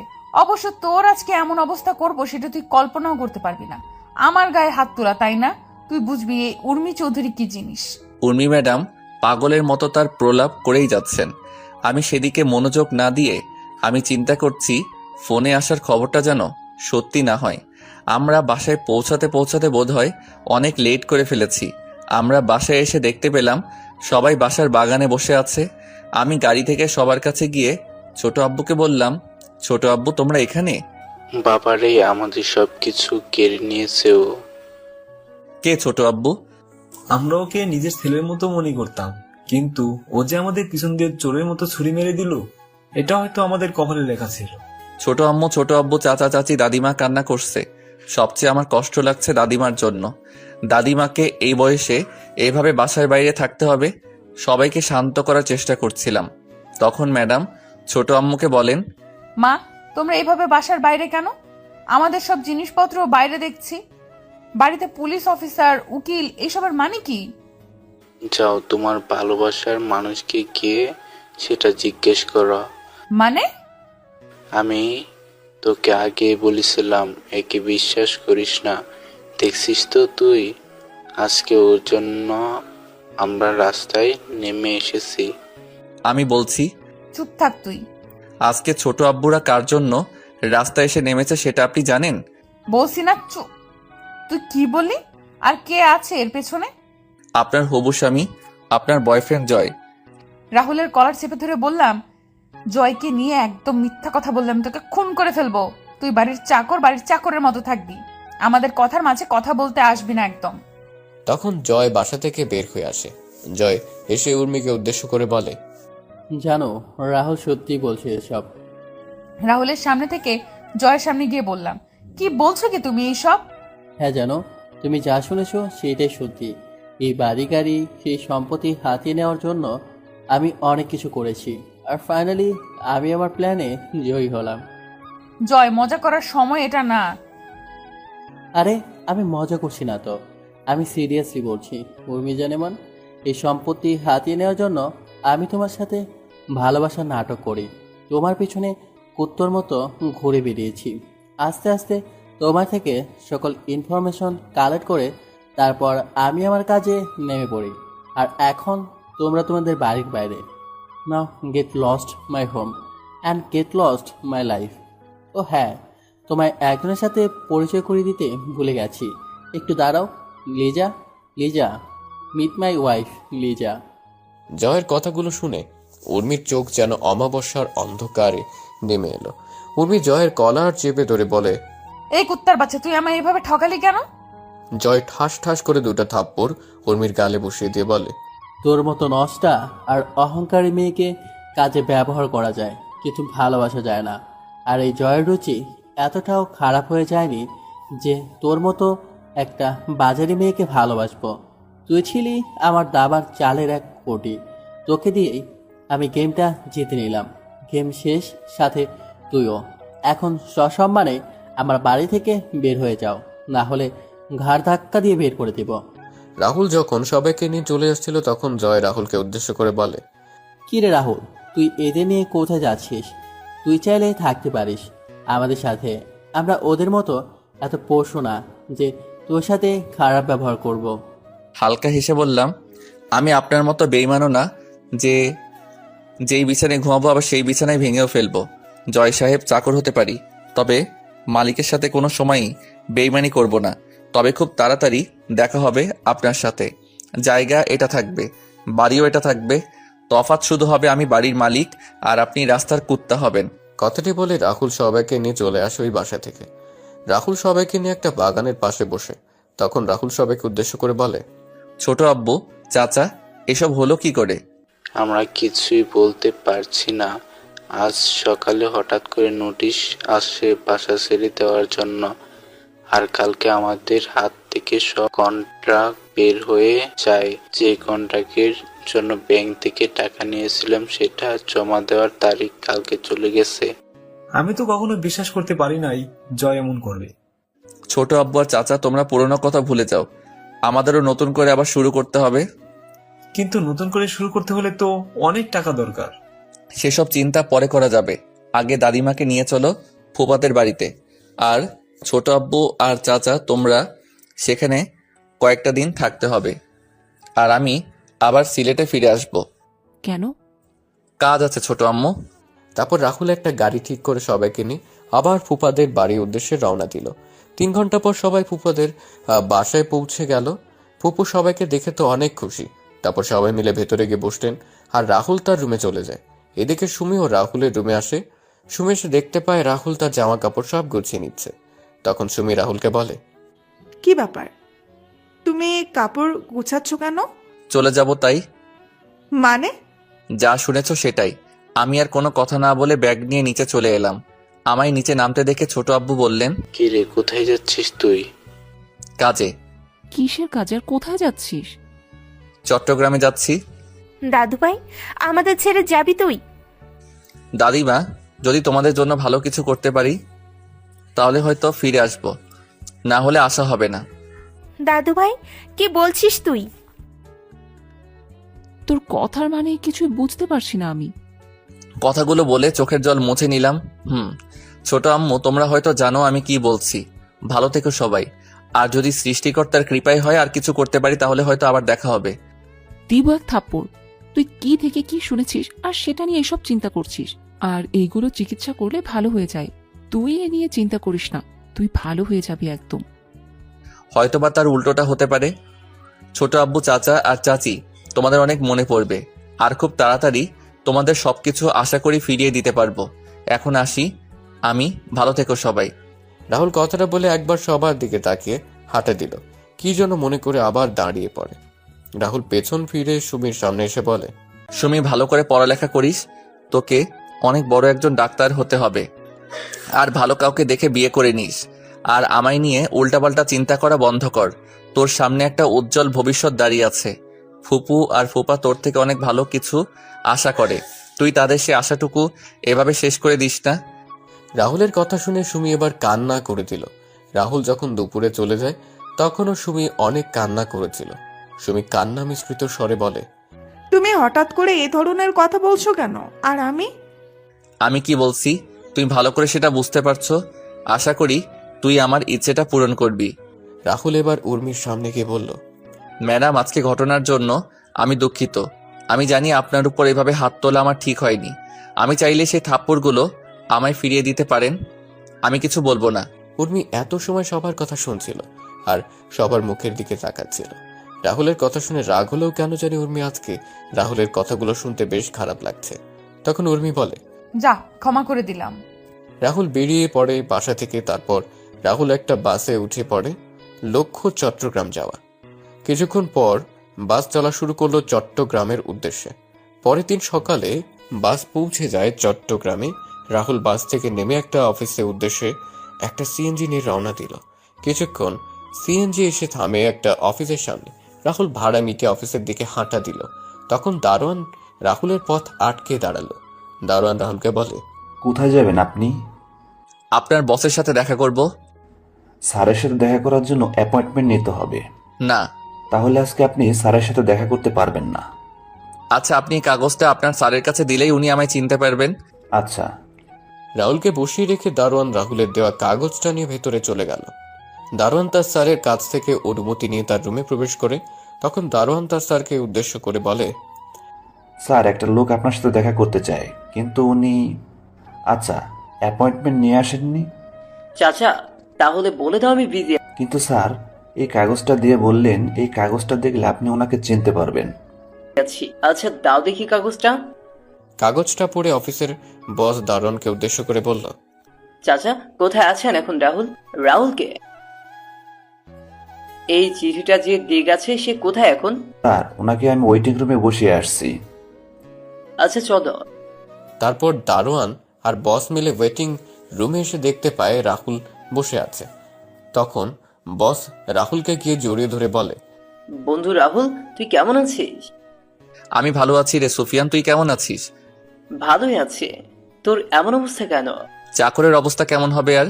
আরে শালা, আবারও একই কথা বলিস? তুই কি আর এই কথাগুলো ছাড়া অন্য কথাগুলো বলতে পারিস না? যা সত্যি তাই বললাম।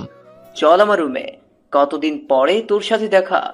আর দারোয়ান চাচা, তুমি 2টা ঠান্ডা পাঠিয়ে দিও আমার রুমে। বল। আচ্ছা। রাহুল আর সুফিয়ান তার রুমে এসে বসে। কিছুক্ষণ পর অফিসের একটা ছেলে এসে রাহুল আর সুফিয়ানকে ঠান্ডা দিয়ে যায়। সুফিয়ান তখন রাহুলকে বলে, বন্ধু, এবার তোর কি খবর? ভালো আছি, তুই কেমন আছিস? ভালো আছি বন্ধু। আজকের এই ভালো থাকার পেছনে সব অবদান তোর বন্ধু। আজকের এই ভালো থাকার পেছনে সব অবদান তোর বন্ধু। তুই যদি ওই দিন আমায় সাহায্য না করতে, তাহলে আমি কখনো ভালো থাকতে পারতাম না, আর এই পজিশনে আসতেও পারতাম না। আরে শালা, তুই আমার বন্ধু, আমি তোকে সাহায্য করব না তো কাকে করব বল? তোর মতো বন্ধু পাওয়া ভাগ্যের ব্যাপার। মিতু আর নমি কেমন আছে? ভালো আছে ওরা। চল বাসায় চল, আজকে কতদিন পরে একসাথে। আর মিতু তো তোকে দেখলে অনেক খুশি হবে। জানিস, মিতু আর আমি প্রায় তোর কথা বলি। আরে বন্ধু, তোর কাছে কিছু কাজে আসছি, সেটা হয়ে গেলে আমি চলে যাব। শাল্লা, চলে যাবে মানে? পাক্কা কয়েক মাস আমার এখানে থাকবে। 2 বন্ধু মিলে অনেক ঘোরাঘুরি করব। চল বাসায় চল, এখন আর কোনো কথা হবে না। তারপর সুফিয়ান রাহুলকে জোর করে নিয়ে অফিস থেকে বাড়ি চলে যায়। বাসার সামনে গিয়ে রাহুল বেল বাজায়। কিছুক্ষণ পর মিতু দরজা খুলে দিল। সুফিয়ানকে দেখে মিতু বলে, কি ব্যাপার, তুমি এই সময় বাড়িতে? আমি আর আমার সাথে একজন এসেছে, যাকে দেখলে তুমি অনেক খুশি হয়ে যাবে। ও আচ্ছা, তাই নাকি? তাহলে দেখি কে আছে। মিতুর কথা শুনে সুফিয়ান সরে দাঁড়ায়। তখন মিতু দেখতে পায় রাহুল দাঁড়িয়ে আছে। রাহুলকে দেখে মিতু রাহুলকে জড়িয়ে ধরে। তখন মিতু বলে, আরে রাহুল, তুই কেমন আছিস? ভালো আছি, তুই কেমন আছিস? অনেক ভালো আছি রে, আয় ভেতরে আয়।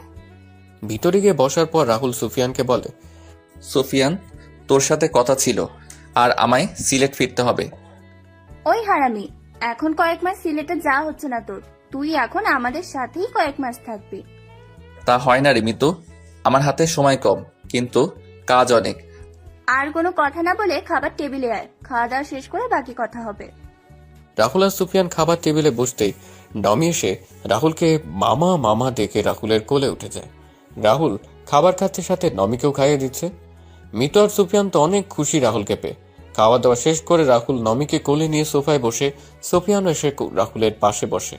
মিতু তার রান্নাঘরে কাজ শেষ করে এসে রাহুল আর সুফিয়ানের সাথে আড্ডায় অংশ নিল।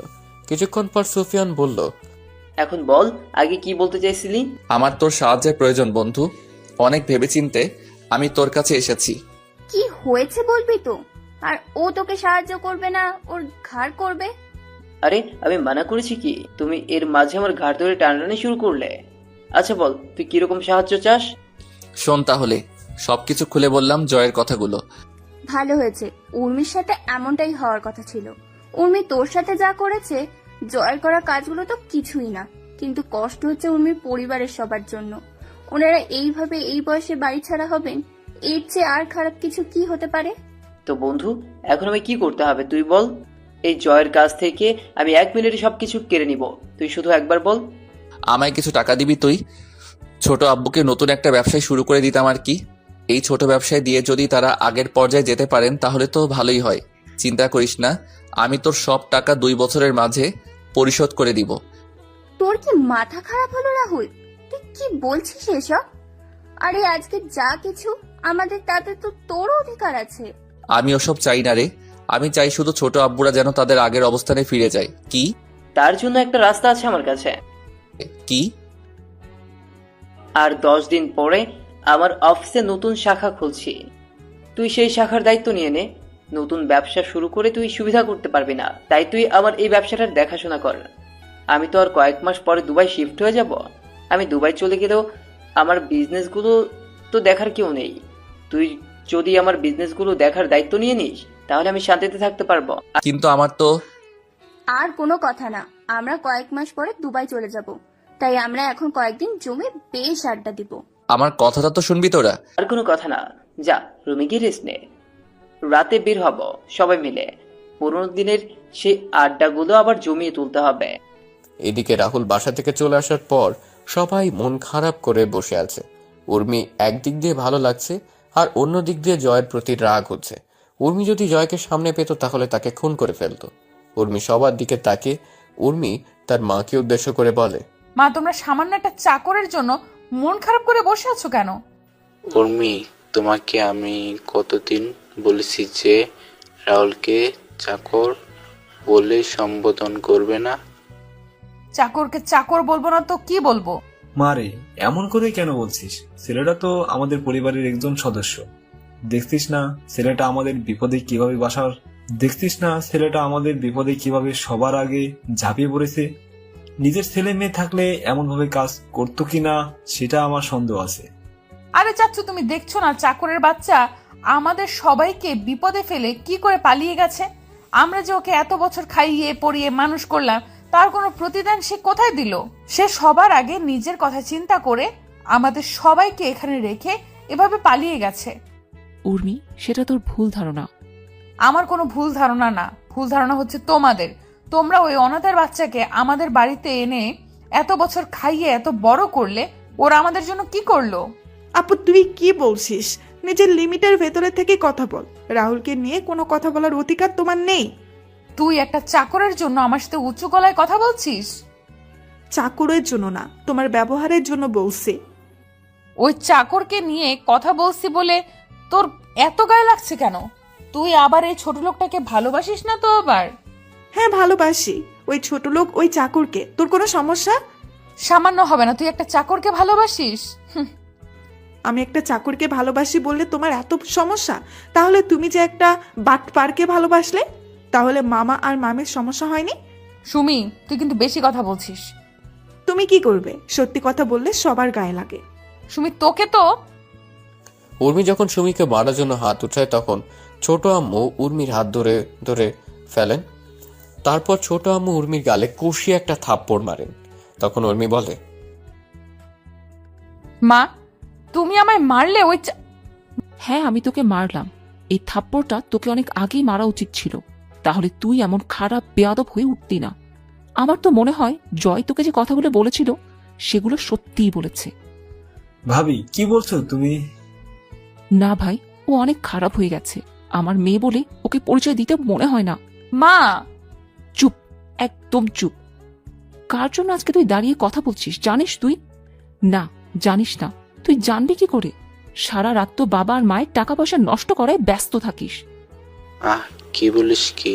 চুপ কর তুই। আজকে তুমি আমায় থামিও না। ও যে এতদিন ছেলেটার সাথে বাজে আচরণ করেছে, তারপর ছেলেটা কোনোদিনও কিছু বলেছে ওকে নিয়ে? আজকে আমার চেয়ে ওই চাকর তোমাদের কাছে বড় হয়ে গেল মা?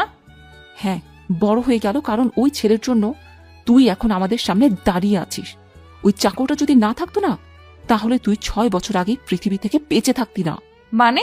তুই যে রাহুলকে চাকর বলে শত অপমান করার পরও রাহুল কেন তোকে কিছু বলে না জানিস? কেন? মনে পড়ে 6 বছর আগের কথা? ছোট আম্মু একটা দীর্ঘ শ্বাস ছেড়ে বলা শুরু করেন। 6 বছর আগে?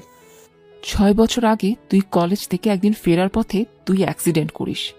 অ্যাক্সিডেন্টের সময় 2টা কিডনিতে চাপ পড়ে, আর যার জন্য তোর কিডনিটা ড্যামেজ হয়ে যায়। তোর গ্রুপের কিডনি কোথাও খুঁজে পাওয়া যাচ্ছিল না। তখন তো আমরা তোর আশা ছেড়েই দিয়ে বসেছিলাম।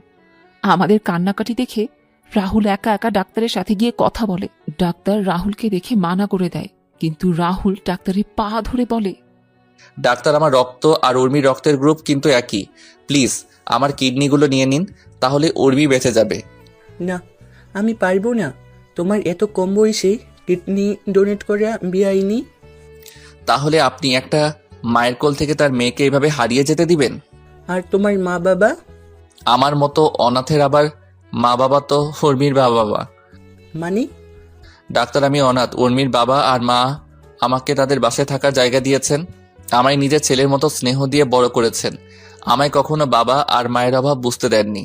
এখন আপনি বলেন, আমার কি ওদের মেয়ের জীবন বাঁচানো উচিত না? আমার কোনো কিছুর প্রয়োজন হলে সেটা আমি বলার আগেই আমার জন্য নিয়ে আসেন। জানেন ডাক্তার, ছোট আব্বু আর ছোট আম্মুর বিয়ের কয়েক বছর পর উর্মির জন্ম হয়। উর্মির জন্মের পর চৌধুরী বাড়ির সবাই কি যে খুশি হয় সেটা আপনাকে আমি বলে বোঝাতে পারবো না। আমার যখন তাদের বাসায় আসার 2 বছর হয়, তখন আমি জানতে পারি উর্মির মা আর কোনো সন্তান নেননি। সন্তান নিলে হয়তো আমার জন্য তাদের স্নেহ ভালোবাসা কমে যাবে। চৌধুরী বাড়ির সবাইও ছিল একমত, কারণ উর্মি আর আমি ছিলাম চৌধুরী বাড়ির প্রাণ। এখন আপনি বলেন, উর্মির কিছু হলে ওই বাড়ির কেউ সেটা মেনে নিতে পারবে না। আমি মারা গেলে হয়তো কয়েকদিন সবাই কান্না করবে, কিন্তু উর্মির কিছু হয়ে গেলে ওই বাড়ির সবাই চিরদিন কান্না করবে। ওই বাড়ির কেউই অল্প বয়সে তাদের বাড়ির মেয়ে হারানোর যন্ত্রণা সহ্য করতে পারবে না। জানেন ডাক্তার, আমি ছোটবেলায় আমি মায়ের বাবার আদর পাইনি কখনো, এখন পেয়েছি। আমি সেই বাবা আর মাকে কিভাবে নিজের সামনে কষ্ট পেতে দেখতে পারি আপনি বলুন। আপনি যদি আমার কিডনি না নেন, তাহলে আমি এখন আপনার চেম্বার থেকে বের হয়ে আত্মহত্যা করা ছাড়া আমার কোনো উপায় থাকবে না। আমি ওই বাড়ির সবাইকে এভাবে কষ্ট পেতে দেখতে পারবো না। আমার আত্মহত্যার একমাত্র কারণ হবেন আপনি। কিন্তু দেখো বাবা, তুমি আমার কথা বুঝতে পারছো না। এটা কখনো সম্ভব না বাবা। আপনি আমার কথা বুঝতে পারছেন না কেন? আপনি কি চাইছেন আমার ছোট আব্বু আর ছোট আম্মু আমার চোখের সামনে এভাবে কষ্ট পাক? আমি সেটা সন্তান হয়ে কিভাবে মেনে নিব? কিন্তু ডাক্তারের পায়ে ধরে বললাম, আমি আপনার পায়ে পড়ি ডাক্তার, আপনি উর্মিকে বাঁচিয়ে দিন। তা না ছাড়া আমার মরা ছাড়া কোনো উপায় থাকবে না। আচ্ছা, আমি দেখছি। তারপর ডাক্তার নার্সকে ডেকে রাহুলের রক্তের গ্রুপ পরীক্ষা করে 1 ব্যাগ রক্ত নিতে বলেন। 2 ঘন্টা পর রাহুলের অপারেশন শুরু হয়। রাহুলকে অ্যানেস্থেশিয়া দেওয়ার পরও রাহুলের পেট যখন কাটা হয়, রাহুলের শরীর তখন কেমন যেন খিচে আসছিল। তখন কিডনি বের করা হচ্ছিল। তখন রাহুলের মুখ দিয়ে ফেনা বের হয়ে আসে। রাহুলের কিডনি বের করার জন্য অপারেশন হচ্ছে, আর রাহুল শরীরটা কেমন জানি ঠান্ডা হয়ে আসছিল। তারপর রাহুল হঠাৎ করে অজ্ঞান হয়ে যায়। 3 ঘন্টার অপারেশন শেষে ডাক্তার অপারেশন থিয়েটার থেকে বের হয়। ডাক্তার উর্মির বাবা মা আর চাচার সামনে গিয়ে বলেন, চৌধুরী সাহেব, আপনার মেয়ের অপারেশন হয়ে গেছে। সে এখন বিপদমুক্ত। জ্ঞানে ফেরার আগ পর্যন্ত তাদের আইসিইউয়ে রাখা হয়েছে। ডাক্তারের কথা শুনে 3 জনই দাঁড়িয়ে যায়। সবার মুখে হাসি ফুটে ওঠে। তখন উর্মির বাবা ডাক্তারকে বলেন, ডাক্তার, আপনারা বলেন কিডনি পাওয়া যায় কি না? কিডনি পাওয়া যায়নি, তবে একটা ছেলে তার কিডনি স্বেচ্ছায় দিয়েছে। তার 2টা কিডনি আমরা আপনার মেয়েকে আর আপনার মেয়ের কিডনিগুলা ওই ছেলেকে লাগিয়ে দিয়েছি। কিন্তু এতে তো ডাক্তার ছেলেটা মারা যাবে। তবে ছেলেটা যদি মেডিসিন নিয়মিত খায় তাহলে হয়তো কয়েকটা বছর বেশি বাঁচতে পারবে। আর ভাগ্য ভালো হবে 10-15 বছর আপনার মেয়ের 2টা কিডনির মাঝে ডান পাশের কিডনি 40% ভালো ছিল। ডাক্তার, সেই ছেলেটা কোথায়? আমরা ছেলেটার সাথে দেখা করতে চাই, যে ছেলেটা তার জীবন বাজি রেখে আমাদের মেয়েটাকে এইভাবে বাঁচিয়ে দিল। আসুন আমার সাথে। তারপর ডাক্তার 3জনকে নিয়ে আইসিইউতে নিয়ে গেলেন। রুমের ভিতরে ঢুকে বেডের দিকে তাকিয়ে 3জনেই শকড হয়ে যায় রাহুলকে আর উর্মিকে পাশাপাশি বেডে শুয়ে থাকতে দেখে। তখন চাচা ডাক্তারকে বলেন, ডাক্তার, রাহুলের কি হয়েছে? এইভাবে শুয়ে আছে যে? এই ছেলেই তো আপনার মেয়ের কিডনি ডোনেট করেছে। ডাক্তার, রাহুলের কথা শুনে আপনি ওর থেকে কিডনি নিয়ে নিলেন? আমি অনেক মানা করি, কিন্তু ছেলেটার কথা শুনি আমি বাধ্য হয়ে নিতে হয়েছি। তা বলে ডাক্তার? চৌধুরী সাহেব, এই ছেলের কথাগুলো শুনি কিছু বলার ভাষা পাইনি। ছেলেটা আপনাদের সুখের জন্য নিজের জীবনটা হাসি মুখে বিলিয়ে দিয়েছে। জানেন ছেলেটা আপনাদের নিয়ে কি কি বলেছে? কি বলেছে? রাহুলের বলা কথাগুলো বললাম সবাইকে। ডাক্তারের সব কথা বলছেন, তার চোখে পানি স্পষ্ট সব শুনে ছোট আব্বু, ছোট আম্মু আর চাচার চোখে জল চলে আসে। ছোট আম্মু সব শুনে সেখানে বসে পড়েন আর মাথায় হাত দিয়ে নীরবে চোখের জল ফেলতে লাগলেন। ছোট আব্বু আর চাচা স্ট্যাচু হয়ে দাঁড়িয়ে আছেন। রাহুল যে তাদের খুশির জন্য এভাবে নিজের জীবনটা বিলিয়ে দিবে সেটা তারা কখনো হয়তো ভাবতে পারেননি। 3 ঘন্টা পর রাহুলের জ্ঞান ফিরে ডাক্তার রাহুলকে পরীক্ষা করে কেবিনে শিফট করেন। রাহুলকে কেবিনে নিয়ে যাওয়া হলে রাহুল তার ছোট আম্মুকে বলে, ছোট আম্মু, তুমি কান্না করছো কেন? তুমি চিন্তা করো না, উর্মি ঠিক হয়ে যাবে। আমি ডাক্তারের সাথে কথা বলেছি তো। তুই কেন এমনটা করলি রাহুল? আমি কি করলাম আবার? তোকে তোর কিডনিগুলো দিতে কে বলেছে? তখন রুমে প্রবেশ করে ছোট আব্বু আর চাচা রাহুল ছোট আব্বু আর চাচা দেখে বলে, ছোট আব্বু, চাচা, তোমরা ছোট আম্মুকে বোঝাও তো কিভাবে কান্না করছে দেখো। কি বলেছে? তুই এই কাজ করতে গেলি কেন রাহুল? কোথায় যাবি? কি করব চাচা, নিজের বাবা আর মাকে তো কখনো দেখিনি, কিন্তু এই বাবা আর মা আমায় এত স্নেহ ভালোবাসা দিয়েছে যা আমি কখনো ভুলতেই পারবো না কখনো। এখন তুমি বলো, এই বাবা আর মাকে নিজের চোখের সামনে কষ্ট পেতে দেখতে পারি কি করে বলো? আমি না হলাম তাদের ছেলে, কিন্তু তাদের মা আর বাবা বলে ডেকেছি তো। ছেলে হয়ে আমি তাদের কখনো কষ্ট পেতে দিব না কখনো। ছোট আম্মু রাহুলের কথা শুনে রাহুলকে জড়িয়ে ধরে চিৎকার দিয়ে কান্না করছেন। রাহুল আর ছোট আম্মু শান্ত করার চেষ্টা করছে। এদিকে ছোট আব্বু আর চাচা চোখের জল মোছায় ব্যস্ত। কিছুক্ষণ পর উর্মির জ্ঞান ফেরার খবর নার্স এসে দিয়ে যায়। তখন রাহুল সবাইকে উর্মির কাছে যাওয়ার জন্য বলে। তখন সবাই উর্মির কাছে যায়। উর্মি জ্ঞান ফেরার পর সবার সাথে কথা বলে। উর্মি আর রাহুল 10 দিন হাসপাতালে ছিল। 10 দিন পরে সকালে রাহুলকে নিয়ে বাসায় যাওয়া হয় আর বিকেলে উর্মিকে বাসায় নিয়ে যাওয়া হয়। উর্মি রাহুলকে হাসপাতালে দেখে কিছুটা অবাক হয়। তখন তার মাকে জিজ্ঞেস করে। তখন তার মা বলেন রাহুল অ্যাক্সিডেন্ট করেছে। উর্মি তার মায়ের কথাটা শুনে কেন জানি মনে হলো তার মা মিথ্যে বলছে। তারপরও উর্মি আর কোনো কথা বলেনি। এভাবে কেটে যায় 2 মাস। রাহুল আর উর্মি এখন পুরোপুরি সুস্থ হয়ে যায়। রাহুলের কিডনি ডোনেট করার কথা দাদিমা আর ফুপা শুনেন ছোট আম্মু আর ছোট আব্বুর থেকে। একদিন রাহুল উর্মি আর তার চাচিকে ছাড়া সবাইকে ডেকে বলে, সবার উদ্দেশ্য আমার একটা কথা বলার আছে। কি কথা? আমি যে উর্মিকে আমার কিডনি ডোনেট করেছি সেটা যেন উর্মি কখনো জানতে না পারে। এত বড় একটা কথা আমরা উর্মির থেকে কেন লুকাবো? আমি বলছি তাই ছোট আম্মু। দাদুভাই কি বলছিস তুই? তুই উর্মির এত বড় একটা উপকার করলি, সেটা উর্মি জানবে না? দাদিমা, উর্মির না জানাই ভালো নয় কি? কিছু কথা না হয় অজানায় থাকুক না। আর তারপরও যদি তোমরা চাও উর্মিকে বলতে, তাহলে আমি সেদিনই এই বাড়ি ছেড়ে চিরদিনের মতো চলে যাব। দাদুভাই। হ্যাঁ দাদিমা, আমি তোমাদের কাছে হাত জোড় করে বলছি, প্লিজ। আচ্ছা, এই কথা কেউ জানবে না, তবুও এই বাড়ি ছেড়ে যাস না। রাহুলকে প্রতিদিন নিয়ম করে মেডিসিন খেতে হতো। রাহুল একদিন মিস করলে সেদিন দাদিমা আর ছোট আম্মু রাহুলকে অনেক বকাঝকা করত আর রাহুল কানে হাত দিয়ে বসে থাকতো। এভাবে কেটে যায় 6 বছর। বর্তমান সেদিন শপিং মলে রাহুল তোকে বাঁচানোর জন্যই বখারে ছেলেদের সাথে মারামারি করে। মারামারির এক পর্যায়ে ছেলেগুলো রাহুলের পেটের ডান দিকে ছুরি দিয়ে আঘাত করে। ছুরির সামনের অংশ রাহুলের কিডনিতে গিয়ে সোজা আঘাত করে। রাহুল প্রথমে ব্যথা অনুভব না করলেও পরে ব্যথা অনুভব করে, যার জন্য সেদিন অজ্ঞান হয়ে যায়। রাহুলকে নিয়ে হাসপাতালে যাওয়া হলে ডাক্তার অপারেশন করার পর আমাদের সেদিন কি বলেছিল তুই জানিস? ছোট আম্মুর মুখে এমন কথা শুনে উপস্থিত সবার চোখেই জল। উর্মির চোখ দিয়ে জল পড়ছে অনবরত। উর্মির চোখের জল মুছে তার মাকে কান্না মিশ্রিত কণ্ঠে বলে, মা সেদিন তো তোমরা কিছু বলনি, কিন্তু আজকে বলো ডাক্তার সেদিন কি বলেছিল? সেদিন ডাক্তার বলেছিল, দেখুন ছুরির আঘাতটা বেশি গভীর। আমি আপনাদের আগেই বলেছিলাম রাহুলের যদি কোনো আঘাত লাগে পেটের ডান পাশে, তাহলে কিন্তু সেটা রাহুলের জীবনে ঝুঁকিতে চলে যাবে। মেডিসিনের কারণে কিডনির অবস্থা আগের মতোই ছিল, কিন্তু ছুরির আঘাতে রাহুলের কিডনি 40% থেকে 20% কমে আসছে। এখন সে কোন সময় রাহুলের কোনো কিছু হয়ে যেতে পারে। হয়তো রাহুল। ডাক্তার, আমার ছেলেটাকে আমার কাছে ফিরিয়ে দিন। যত টাকা লাগবে আমি আপনাকে দিব, তবু আমার ছেলেটাকে আমার কাছে সুস্থ করে দিন। দেখুন এখানে টাকার কথা উঠছে না। রাহুলের গ্রুপের কিডনি কি এতদিনও পাওয়া যায়নি ডাক্তার? দেখুন চৌধুরী সাহেব, রাহুলের কিডনির গ্রুপটা খুব রিয়ার একটা গ্রুপ। আমরা চেষ্টা করে যাচ্ছি, যেটা পাচ্ছি সেটা রাহুলের কিডনি থেকে। সেই কিডনির অবস্থা অনেক খারাপ। এখন রাহুলকে আপনাদের নজরে রাখা উচিত। যত সম্ভব রাহুলকে সব ধরনের সমস্যা থেকে রাহুলকে দূরে রাখতে হবে। তা না হলে রাহুলের হয়তো আমরা চিরকালের মতো হারিয়ে ফেলবো। আমরা সেদিন নিরুপায় হয়ে ডাক্তারের চেম্বার থেকে বের হয়ে আসি। কয়েকদিন পরে রাহুল জানতে পারে তোর জীবনের ঝুঁকি আছে। তখন সেটা তোর বাবাকে জানায়। তো বাবা তোর কথা আর রাহুলের কথা চিন্তা করে তোদের ফুপুর বাসায় পাঠিয়ে দেয়। তুই একটু আগে বললি না রাহুল আমাদের জন্য কি করেছে? রাহুল আমাদের জন্য, তোর জন্য নিজের জীবনটা বিলিয়ে দিয়েছে। রাহুল জানতো সে আর এই পৃথিবীতে বেঁচে নেই।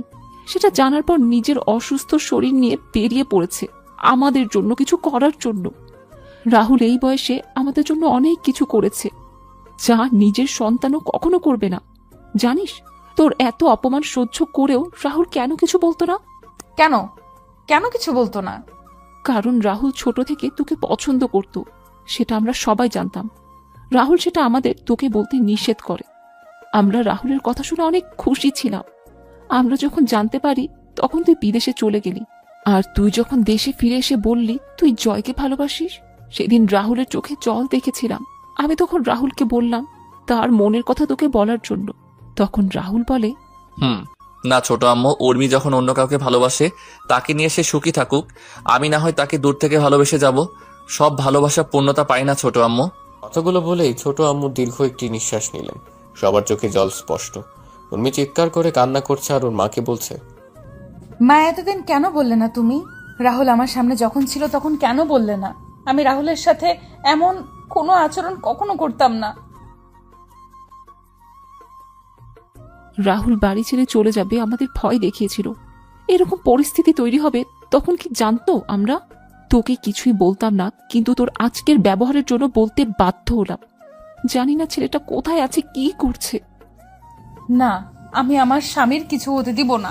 আমি বেঁচে থাকতে আমি আমার স্বামীকে এভাবে হারিয়ে যেতে দিব না। আমি রাহুলকে এবার খুঁজে আমার কাছে নিয়ে আসব।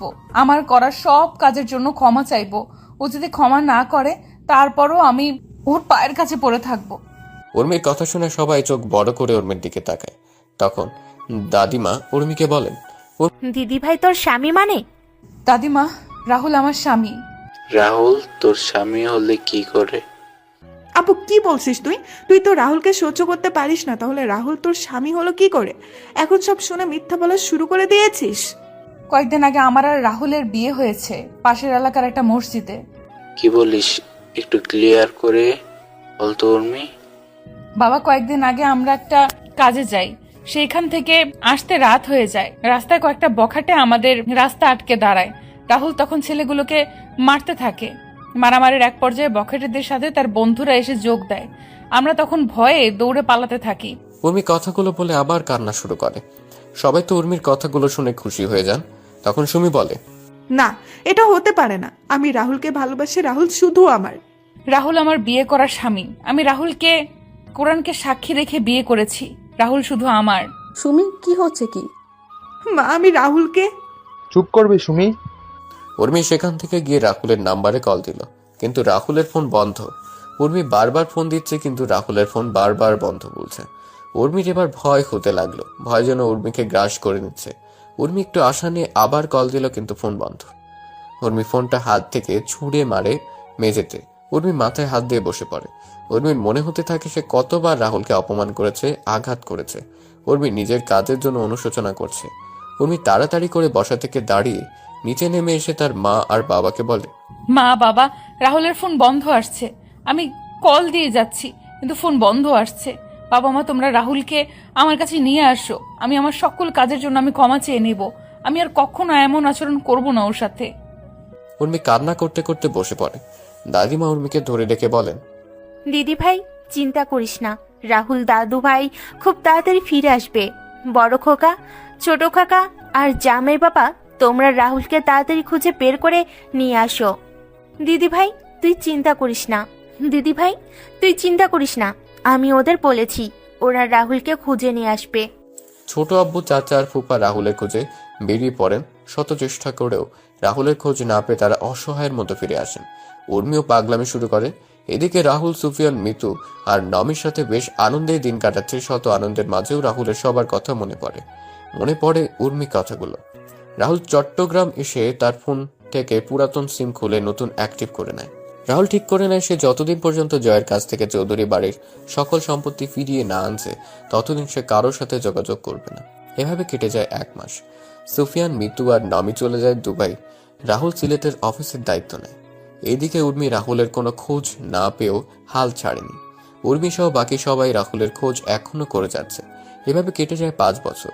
আজকে রাহুল বাংলাদেশের টপ বিজনেসম্যানদের মাঝে রাহুল একজন।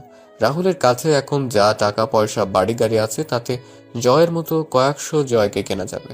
রাহুল এখন তারা খেলা শুরু করে দিল। রাহুল তার পিএকে বলে, রাজীব, কালকে থেকে জয়ের কোম্পানির সকল অর্ডার আমরা যাতে পেতে পারি সেই ব্যবস্থা করো।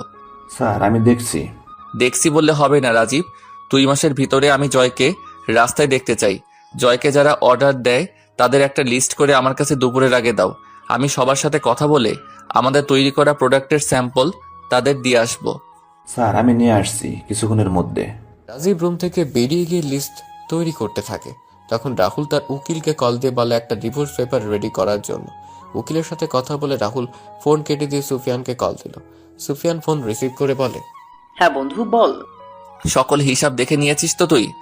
রাহুল, তোকে না বলছি এই কোম্পানি আমি তোর নামে লিখে দিয়ে আসছি, তাহলে কেন আমায় সব কিছুর হিসাব দিচ্ছিস? বন্ধু, কোনো কিছু আমার না, এইগুলো তোর আছে, তোর থাকবে। শালা, তোরে যদি হাতের কাছে পেতাম কি করতি? ভর্তা করে দিতাম। ও আচ্ছা, মিতু আর নমি কেমন আছে? মিতু নমিকে খাইয়ে দিচ্ছে। বন্ধু, কালকে থেকে জয়ের পতন শুরু হবে। তাহলে তো ভালোই। তোরা কবে আসছিস বাংলাদেশে? দেখি, শিওর বলতে পারছি না। তোদের দেখার খুব ইচ্ছে করছে, যদি পারিস তাহলে আসিস। আচ্ছা আচ্ছা, রাখছি তাহলে। আচ্ছা। রাহুল ফোনটা রেখে ক্যান্টিনে চলে যায়। রাহুল ক্যান্টিন থেকে খাওয়া দাওয়া করে আবার কাজ করতে থাকে। রাহুল কাজ করছিল তখন রাজীব রুমে আসে আর বলে, স্যার এই যে লিস্টগুলো দেখে বুঝতে পারলাম বেশিরভাগ অর্ডার দুবাই থেকে এসেছে, আর কয়েকটা অর্ডার ইন্ডিয়া থেকে। দুবাই একটা কোম্পানির অর্ডার দেখে আমার চোখ আটকে গেল।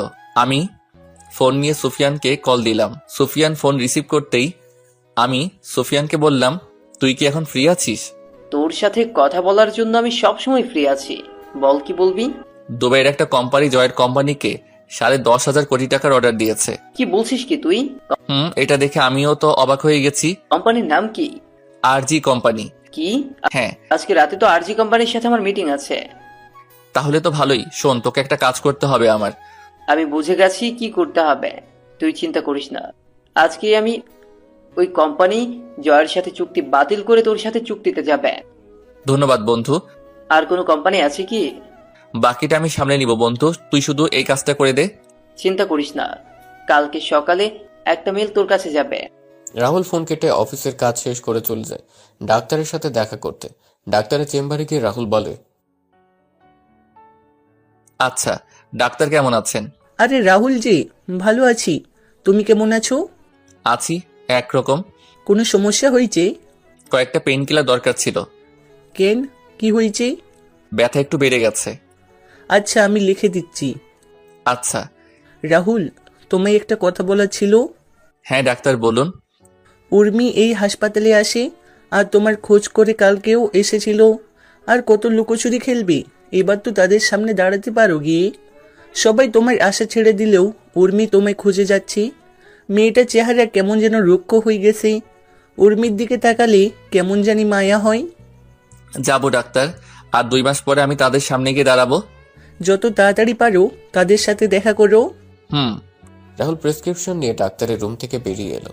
রাহুল একটা দোকান থেকে মেডিসিন কিনে গাড়িতে উঠতে যাবে, তখন রাহুল কারোর সাথে ধাক্কা লাগে। রাহুল তাকিয়ে দেখতে পায় একটা মেয়ে। রাহুল ভালো করে তাকিয়ে দেখলো এটা সুমি। রাহুল সরি বলে সেখান থেকে চলে আসছিল, তখন লোকটাকে আমি সরি বলতে যাব, তখন তাকিয়ে দেখলাম কেমন জানি পরিচিত মনে হচ্ছিল। আমি একটু ভালো করে লোকটার পা থেকে মাথা পর্যন্ত খেয়াল করলাম। লোকটাকে দেখে রাহুলের মতো মনে হচ্ছিল। আমি তখন বললাম, রাহুল, এই রাহুল। আমি সুমির কথার কোনো উত্তর না দিয়ে আমি আমার গাড়ির কাছে চলে এলাম, আর মেয়েটা পিছন থেকে আমায় ডাকছে আর আমার পিছন পিছন আসছে। রাহুল দাঁড়াও, রাহুল একটিবার দাঁড়াও প্লিজ রাহুল। আমি তাড়াতাড়ি করে গাড়িতে উঠে গাড়ি স্টার্ট দিয়ে সেখান থেকে চলে এলাম। আমি আমার মনের সুখে গাড়ি চালাচ্ছিলাম, তখন খেয়াল করলাম একটা গাড়ি আমায় ফলো করছে। আমি গাড়িটার দিকে একটু ভালো করে তাকিয়ে দেখলাম গাড়িটা সুমির গাড়ি। আমি তাড়াতাড়ি করে গাড়ির স্পিড বাড়িয়ে দিলাম। কিছুক্ষণ পর আমি বাসায় এসে নিজের রুমে চলে গেলাম। এদিকে সুমি কিছু দূর রাহুলের গাড়িকে ফলো করলেও কিছু সময় পর রাহুলের গাড়ি আর খুঁজে পায়নি। সুমি বাসায় ফিরে উর্মিকে ডাকতে শুরু করে, উর্মি আপু, উর্মি আপু, আপু কোথায় তুই? সুমির চিৎকার শুনে সবাই ড্রয়িং রুমে চলে আসে। উর্মি নিচে এসে সুমিকে বলে, কি রে, তুই এত চিৎকার করছিস কেন? আপু আজকে আমায় নাচতে ইচ্ছে করেছে। তুই এই কথা বলার জন্য চিৎকার দিয়ে বাড়ি মাথায় তুলে নিয়েছিস? হ্যাঁ রে আপু, আমি আজকে তোকে যা বলবো সেটা শুনে তুইও নাচতে শুরু করবি আর বাড়ি মাথায় তুলে নিবি। সুমি, কি বলবি সেটা বল, এত হেয়ালি করছিস কেন? আমি আজকে হাসপাতাল থেকে ফেরার পথে একজনের সাথে আমার দেখা হয়েছে। তার নাম শুনলে তোমরাও চমকে যাবে। আরে বলবি তো কার সাথে দেখা হয়েছে? আমার ছেলে মানে? সুমি, কাকে দেখে এসে এত লাফাচ্ছিস?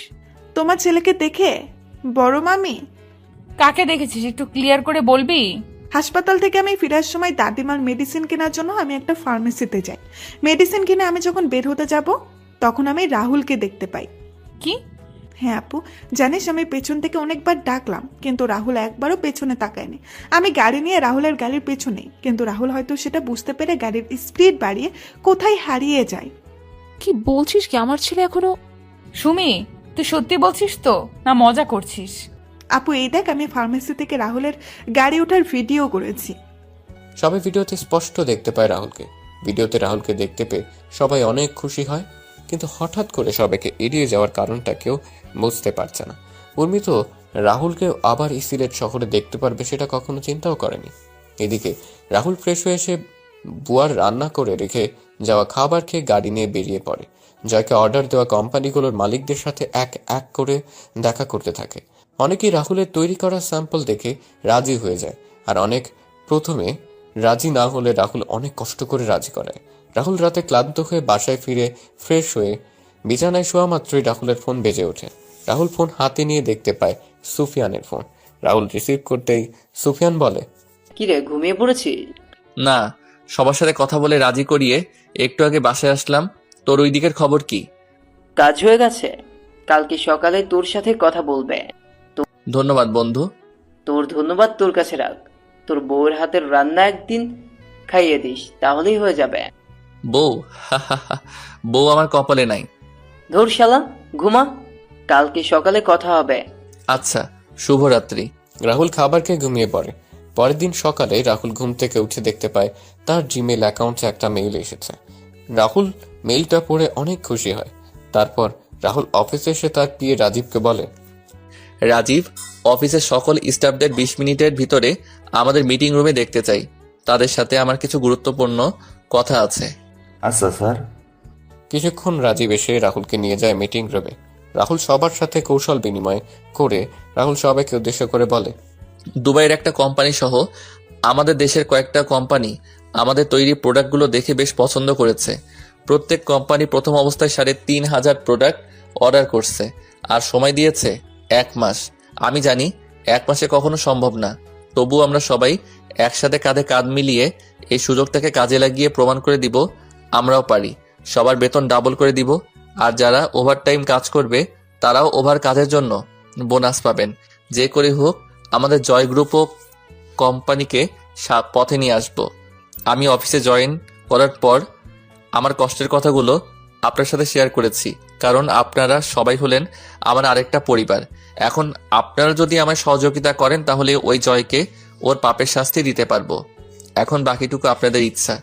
তখন সবাই মিলে একসাথে বলে ওঠে, স্যার আমরা আমাদের নিজেদের সবটা দিয়ে কাজ করে যাব।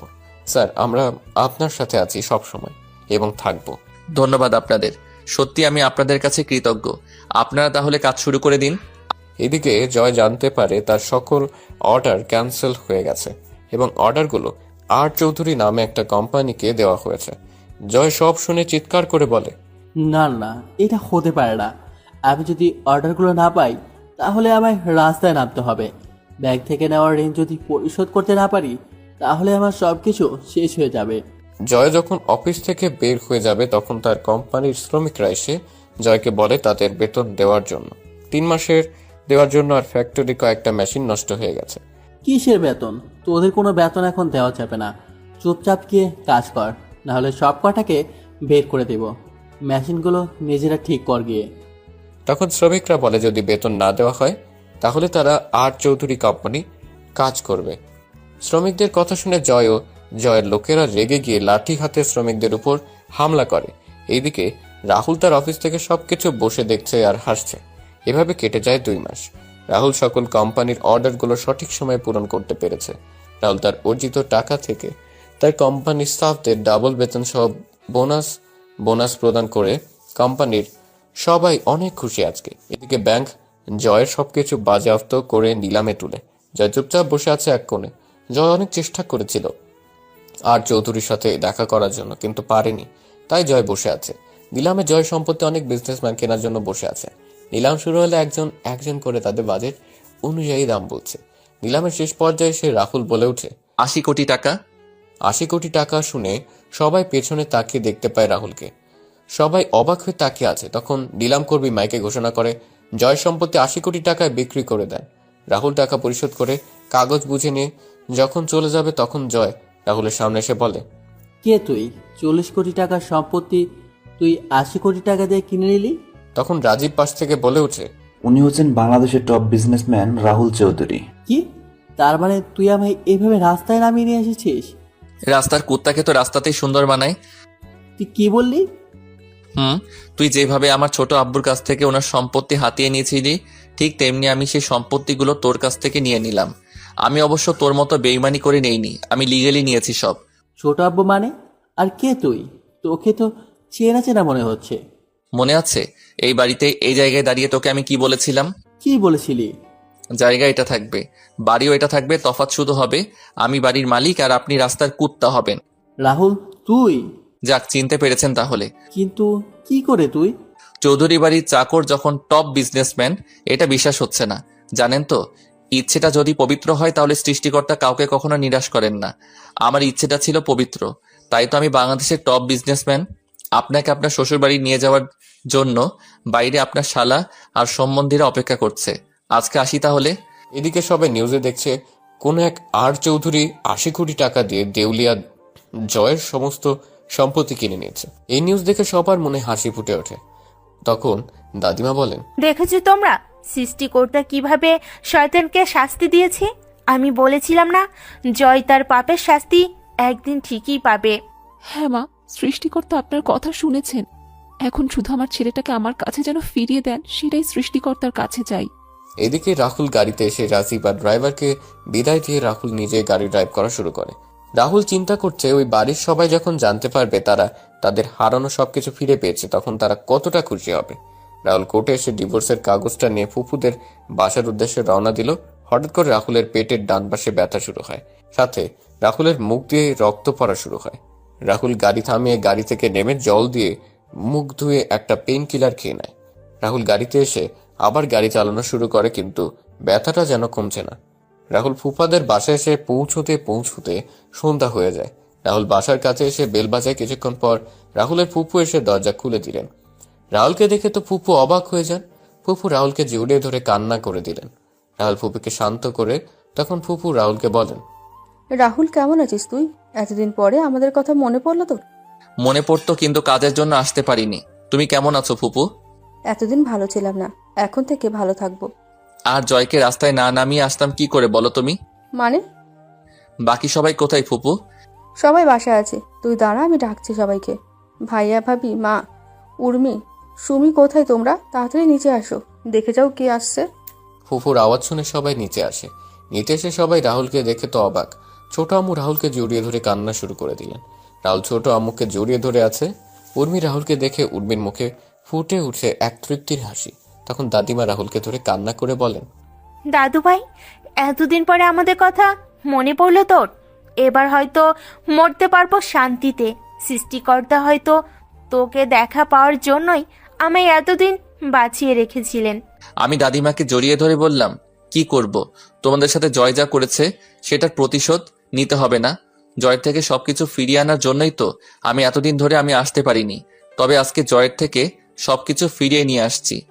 আর রইল তোমার মরার কথা। তোমার এই নাতি থাকতে কার এত সাহস আছে যে তোমায় নিয়ে যাবে? ফিরিয়ে আনার জন্য মানে? আজকে আর চৌধুরী নামে একজন জয়ের সকল সম্পত্তি কিনে নিয়েছে। ছোট আব্বু, আমি জয়ের থেকে সবকিছু কেড়ে নেওয়া সেই আর চৌধুরী। কথাটা বলে রাহুল একবার সবার দিকে তাকিয়ে নিল। এক নজরে রাহুল দেখল সবাই তার দিকে এক দৃষ্টিতে তাকিয়ে আছে। তখন রাহুল তার সাথে আনা সুটকেস থেকে একটা ফাইল বের করে। তার ছোট আব্বু বলে, ছোট আব্বু, এই ফাইলটা নাও। এটা কিসের ফাইল? জয় যা তোমার কাছ থেকে বেইমানি করে নিয়েছিল, আমি সেইগুলো আবার তোমার কাছে ফিরিয়ে দিলাম। তোমারই ছেলে তোমাকে বলেছিল তোমার হারানো সবকিছু ফিরিয়ে দিব। এই নাও তোমার হারানো সবকিছু। রাহুলের কথা শুনে অবাক হয়ে আছে, কেউ কিছু বলছে না। তখন ছোট আম্মু রাহুলকে বললেন, কিন্তু তুই কি করে এসব করলি? খান গ্রুপ অব কোম্পানির মালিক ইসলাম খানের ছেলে হলো আমার বন্ধু সুফিয়ান। সুফিয়ানের সাথে আমি চট্টগ্রামে দেখা করি, তারপর সুফিয়ানকে সবকিছু খুলে বলি। তখন সুফিয়ান সব শুনে আমায় সাহায্য করে। তারপর আমি এই পর্যায়ে আসি। ছোট আম্মু, আমি চলে যাব একটু পরেই। রাহুলের কথা শুনে উর্মির মুখটা কালো হয়ে যায়। উর্মি সেখান থেকে তার রুমে চলে যায়। উর্মির চলে যাওয়া রাহুলের চোখ এড়ায়নি। রাহুল একবার উর্মির যাওয়ার দিকে তাকিয়ে আবার সবার দিকে মনোযোগ দিল। কোথায় যাবি তুই? কোথায় যাবি? কোথায় যাব জানি না, তবে হয়তো অনেক দূরে চলে যাব। রাহুল কথাটা বলে সুমির সামনে গিয়ে বলে, কিরে ফাজিল, কেমন আছিস? আর কয়েকদিন পর তো ডাক্তার হয়ে যাবি তুই। তোমার সাথে আমার কোনো কথা নাই। ওয়েট, তুমি জানলে কি করে? আমি সব জানি। এখন বল, আমার সাথে কথা বলবি না কেন? 2 মাস আগে তোমাকে কতবার ডাকছিলাম, কিন্তু তুমি কি করলে? আমার কোনো কথার ডাক না শুনে চলে গেলে। আচ্ছা, আমার ভুল হয়েছে, আমায় ক্ষমা করে দিন। না, কোনো ক্ষমা নাই। আমি আর কয়েক ডজন চকলেট এনেছিলাম তোর জন্য, কিন্তু তুই তো কথা বলবি না আর আমায় ক্ষমা করবি না। তাহলে কি আর করার, সেগুলো আবার নিয়ে যাব। আচ্ছা, নিয়ে যাও, আমি কি মানা করছি? আচ্ছা। রাহুল সুটকেসটা নিয়ে সিঁড়ি বেয়ে উপরে উঠছিল। তখন সুমি বলে, দাঁড়াও। কেন? আমার চকলেটগুলো দিয়ে তারপর তোমার বইয়ের কাছে যাও। বউ মানে? দাদু ভাই, আমরা তোর আর উর্মির বিয়ের ব্যাপারে জেনে গেছি। হো, ভালো। কি হলো? চকলেট কই? এই নে চাবি, গাড়িতে গিয়ে দেখ, রাখা আছে। এবার তোমার সাথে গিয়ে করতে পারো। কি করবো রে ফাজিল? দেখা। আর চকলেট আনার জন্য ধন্যবাদ বলেই চাবিটা নিয়ে আমি চকলেট আনতে চলে গেলাম। রাহুল সিঁড়ি বেয়ে উপরে যাচ্ছে আর বাকি সবাই হাসছে। রাহুল একবার সবার দিকে তাকিয়ে উপরে চলে যায়। রাহুল উর্মির দরজার সামনে গিয়ে কড়া নাড়ে। তখন উর্মি বলে, কে? ম্যাডাম, আমি রাহুল। কি চাই? আমার কিছু চাই না ম্যাডাম, অনেক কিছু পেয়েছি আপনার আর এই পরিবার থেকে। আপনাকে কিছু দিতে চাই ম্যাডাম। আয়, ভেতরে আয়। ম্যাডামের কণ্ঠ শুনে বুঝতে পারলাম ম্যাডাম কান্না করছিল। আমি রুমে ঢুকে ম্যাডামের দিকে তাকালাম, দেখলাম ম্যাডামের চোখ লাল হয়ে আছে আর চোখগুলো ফুলে আছে। ম্যাডামকে বললাম, ম্যাডাম কি হয়েছে? কই, কিছু হয়নি তো। উর্মি রাহুলের দিকে একবার তাকিয়ে অন্যদিকে মুখ ফিরিয়ে কথাটা বলল, তাহলে আপনি কান্না করছিলেন কেন? আমি কোথায় কান্না করছিলাম? আপনার চোখ মুখ দেখে বোঝা যাচ্ছে। আর বিশ্বাস না হলে পাঠক আর পাঠিকাতে জিজ্ঞেস করেন। কি জন্য আসছিস বল? তুই না বললি চলে যাবি? আপনার শেষ ইচ্ছেটা পূরণ করতে এলাম। কি? রাহুল হঠাৎ করে পেটে ধরে বসে পড়ে। রাহুলের হাত থেকে সুটকেসটা পড়ে যায়। সুটকেস পড়ার শব্দে উর্মি ঘুরে তাকায়। আমি তাকিয়ে দেখলাম রাহুল মেঝেতে পেটে হাত দিয়ে বসে আছে। আমি রাহুলের কাছে গিয়ে বললাম, রাহুল কি হয়েছে? আমি ঠিক আছি, আমায় একটু সুটকেসটা এগিয়ে দিবেন? তুই আগে বিছানায় বসে একটু রেস্ট নে, তারপর কথা বলা যাবে। না ম্যাডাম, আমার হাতে সময় নেই, আপনি সুটকেসটা দেন। সুটকেস মেঝেতে থেকে তুলে এনে রাহুলের হাতে দিলাম।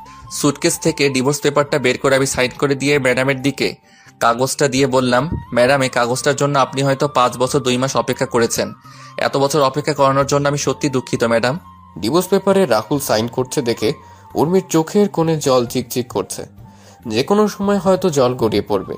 উর্মি রাহুলের দিকে অশ্রুসিক্ত চোখে তাকিয়ে কান্না করে বলে, রাহুল, আমায় ক্ষমা করা কি যায় না? কি জন্য ক্ষমা করব? তাহলে আমায় ডিভোর্স দিচ্ছ কেন? আপনি এই একটা জিনিসই তো আমার কাছে চেয়েছেন। আমি আপনাকে না করি কিভাবে? সবসময় তো আমায় বাদ দিন ওইসব কথা। রাহুল, আমায় আপন করে নেওয়া যায় না? আগে সবকিছু কি ভোলা যায় না? ম্যাডাম আসি আমি। আমাদের ডিভোর্স হয়ে গেছে ম্যাডাম, আর এখন তো সব শেষ হয়ে গেছে। রাহুল প্লিজ আমায় মাফ করে দাও। আমি জানি আমি তোমার সাথে যা করেছি সেটা ক্ষমার অযোগ্য। আমি সেদিন সত্যিটা জানতে পেরেছি। সেদিন নিজের করা কাজের জন্য আর নিজের উপর ঘৃণা হয় আমার ডিভোর্স লাগবে না রাহুল। আমার শুধু তোমাকে প্রয়োজন, আর কখনো আমি তোমাকে অবহেলা করব না। আমায় একটা সুযোগ দাও তুমি। ম্যাডাম সেটা আর সম্ভব না। আর ভালো থাকবেন, ভালো কাউকে দেখে বিয়ে করে নেবেন। পারলে এই চাকরটাকে মাফ করে দিয়েন। রাহুল, রাহুল আমার কথাটা। রাহুল যখন উর্মির ঘর থেকে বের হতে যাবে তখনই উর্মি রাহুলকে পেছন থেকে জড়িয়ে ধরে। উর্মি রাহুলকে ঘুরিয়ে শক্ত করে জড়িয়ে ধরে বলে, তোমায় কোথাও যেতে দেব না, এভাবে জড়িয়ে ধরে রাখবো আমি। রাহুল, আমি তোমাকে ভালোবাসি, প্লিজ আমায় আর শাস্তি দিও না। এই কয়েক বছর আমি নিজের কাজের জন্য নিজেই অনুশোচনায় ভুগেছি। শেষবারের মতো আমায় একটি বার আপন করে নাও। আমি আর কখনো তোমায় কষ্ট দিব না। কি হলো, কথা বলছো না কেন রাহুল? আমি জানি আমি অনেক খারাপ কাজ করেছি ছোটবেলা থেকে, কিন্তু সবকিছুর জন্য আমি ক্ষমা চাইছি রাহুল। রাহুল, আমি আমার ভালোবাসা দিয়ে আগের সব স্মৃতিগুলো মুছে দিব। তুমি যেমনটা চাইবে আমি তেমন করে চলবো। তবু তুমি আমায় আর ছেড়ে যেও না। তুমি যদি এবার আমায় ছেড়ে যাও তাহলে আমি সত্যি সত্যি মারা যাব। রাহুল, আমায় ক্ষমা করে একটি বার আপন করে নাও, প্লিজ প্লিজ। কি হলো, কথা বলছো না কেন তুমি? উর্মি হঠাৎ তার পিঠে অনুভব করে পানি জাতীয় তরল কিছু পড়ছে। উর্মি রাহুলকে ছেড়ে দিতেই রাহুল মাটিতে পড়ে যায়। উর্মি দেখতে পায় রাহুল মুখ থেকে রক্ত পড়ছে। উর্মি চিৎকার করে রাহুলকে জড়িয়ে ধরে। উর্মি তাড়াতাড়ি করে জল নিয়ে এসে রাহুলের চোখে মুখে দিতে থাকে। উর্মি কান্না করছে আর বলছে, এই রাহুল, একটিবার চোখ খোলো না। তোমার কিছু হতে পারে না। এই রাহুল, একটিবার চোখ খুলো না, প্লিজ চোখটা খুলো রাহুল। তুমি আমার সাথে এমনটা করতে পারো না রাহুল। এই রাহুল। উর্মি রাহুলের চোখে মুখে জল ছিটিয়ে দিচ্ছে আর রাহুলকে ডাকছে। হঠাৎ করে রাহুল চোখে খুলে তাকায়। রাহুলকে চোখ খুলতে দেখে উর্মি রাহুলকে জড়িয়ে ধরে রাহুলের সমস্ত মুখে কিস করতে থাকে। তখন রাতুল কাঁপা কাঁপা কণ্ঠে বলে, ম্যাডাম আপনাকে ছোট থেকে একটা কথা বলবো বলে বলা হয়ে ওঠেনি, কিন্তু এখন না বলতে পারলে হয়তো আর বলা হয়ে উঠবে না। রাহুল, তোমার কিচ্ছু হবে না। তুমি ঠিক হয়ে যাবে খুব তাড়াতাড়ি। তুমি সুস্থ হয়ে গেলে আমি সব কথা শুনবো তোমায় একটা হসপিটালে নিয়ে যেতে হবে। দাঁড়াও, মা, বাবা, চাচ্চু, সুমি। সুমি সবেমাত্র চকলেট নিয়ে তার রুমে আসছে। তখন উর্মির চিৎকার শুনতে পায়। তাড়াতাড়ি করে উর্মির রুমের দিকে পা বাড়ায়। এদিকে রাহুল উর্মিকে বলছে, ম্যাডাম আমার হাতে হয়তো আর বেশি সময় নেই। আমি না আপনাকে সেই ছোট থেকে পছন্দ করতাম, আর কবে আপনাকে ভালোবেসে ফেলেছি সেটা নিজেই বুঝতে পারিনি। আপনার সাথে যখন কথা বলতে চেতাম তখন আপনি আমার সাথে অনেক রেগে কথা বলতেন, দুর্ব্যবহার করতেন। আচ্ছা, আপনি কি একবারও বুঝতে পারেননি আপনার শত অপমান আঘাত করার পর আমি কেন আপনার সামনে যেতাম? আপনি যখন আমায় অপমান করতেন, আঘাত করতেন, তখন আমি কিছু বলতাম না, কারণ আমি আপনাকে ভালোবাসি।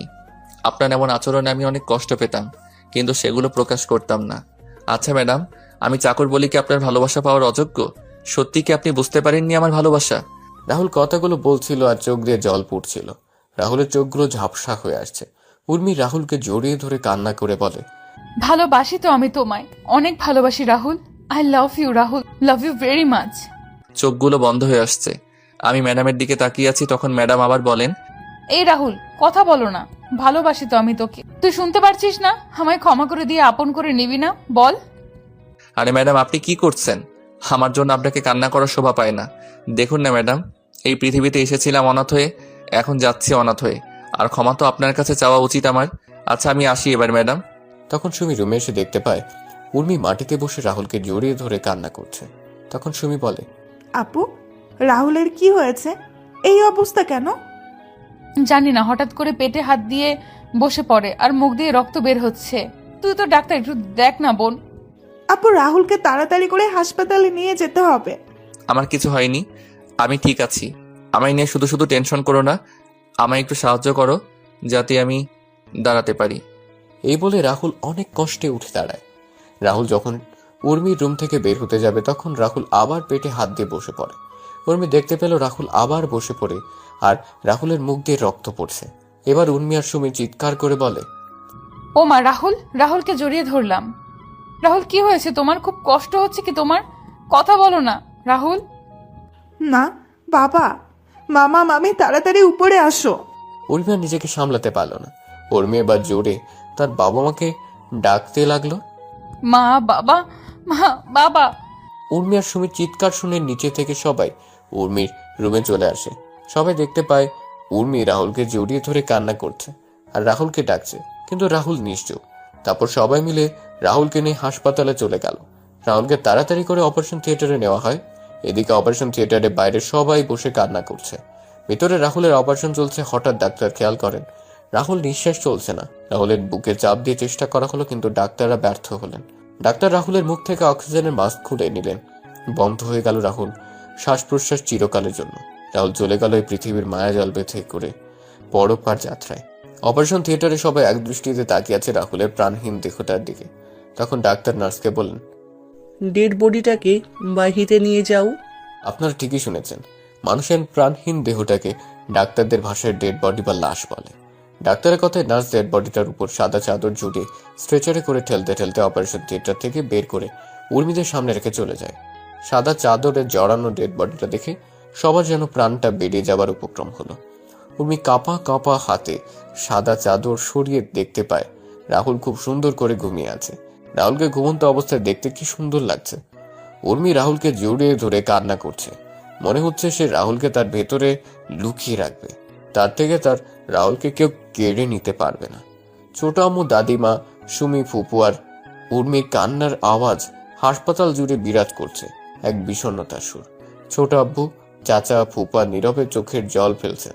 পরদিন সকালে রাহুলের ডেড বডি নিয়ে যাওয়া হয় সেই চৌধুরী বাড়িতে, যেখানে 5 বছর আগেও রাহুল ছিল জীবন্ত, আর আজকে রাহুল এই বাড়িতে লাশ হয়ে ফিরেছে। রাহুল এই চৌধুরী বাড়িটা রক্ষা করার জন্য নিজের জীবনটা এভাবে বিলিয়ে দিল। দুপুরে রাহুলকে জানাজা পড়ানোর আগে শেষবারের মতো সবাই এসে রাহুলকে দেখে যায়। ছোট আম্মু তো পাথরের শক্ত হয়ে গেছে। সে তার ছেলের লাশের খাটিয়ার কাছে বসে আছে, কোনো কথা বলছে না। উর্মি এসে রাহুলের পাশে বসে রাহুলকে জড়িয়ে ধরে বলে, এত অভিমান করলে আমার উপর তুমি? একটিবার ক্ষমা করে দিয়ে আমায় তো আপন করে নিতে পারতে। আমি তো অনেক খারাপ, তাই তো তুমি আমায় এইভাবে ছেড়ে চলে গেলে। কি শান্তির ঘুম ঘুমাচ্ছ, তাই না? তারপর রাহুলকে নিয়ে যাওয়া হয় মসজিদে। জানাজা পড়িয়ে নিয়ে যাওয়া হয় কবরস্থানে। রাহুল চলে যায় নিষ্ঠুরতম পৃথিবী ছেড়ে অন্ধকার জগতে, যেই কবরে যেতে হবে একা নিজেকে। রাহুলকে হারিয়ে উর্মিও পাগল হয়ে যায়। চৌধুরী বাড়িটা পরিণত মৃত বাড়িতে। উর্মি নিজেকে সারাক্ষণ একটা রুমের মধ্যে আটকে রাখে আর রাহুলের ছবির সাথে কথা বলে হাসে, আবার কান্নাও করে। সব গল্পের সমাপ্তি আনন্দের হয় না, কিছু গল্পের সমাপ্তি হয় বেদনাদায়ক, বিষণ্ণতাময়, যেমনটাই গল্পে হয়েছে। পরিশেষে একটি কথা, চাকর হোক বা কাজের লোক, তাদের প্রাপ্য সম্মানটুকু আমাদের দেওয়া প্রয়োজন। এই পৃথিবীতে কোনো কাজই কিন্তু ছোট নয়। মানুষ বেঁচে থাকে তার কর্মে, হয়তো রাহুলও বেঁচে থাকবে সবার মাঝে।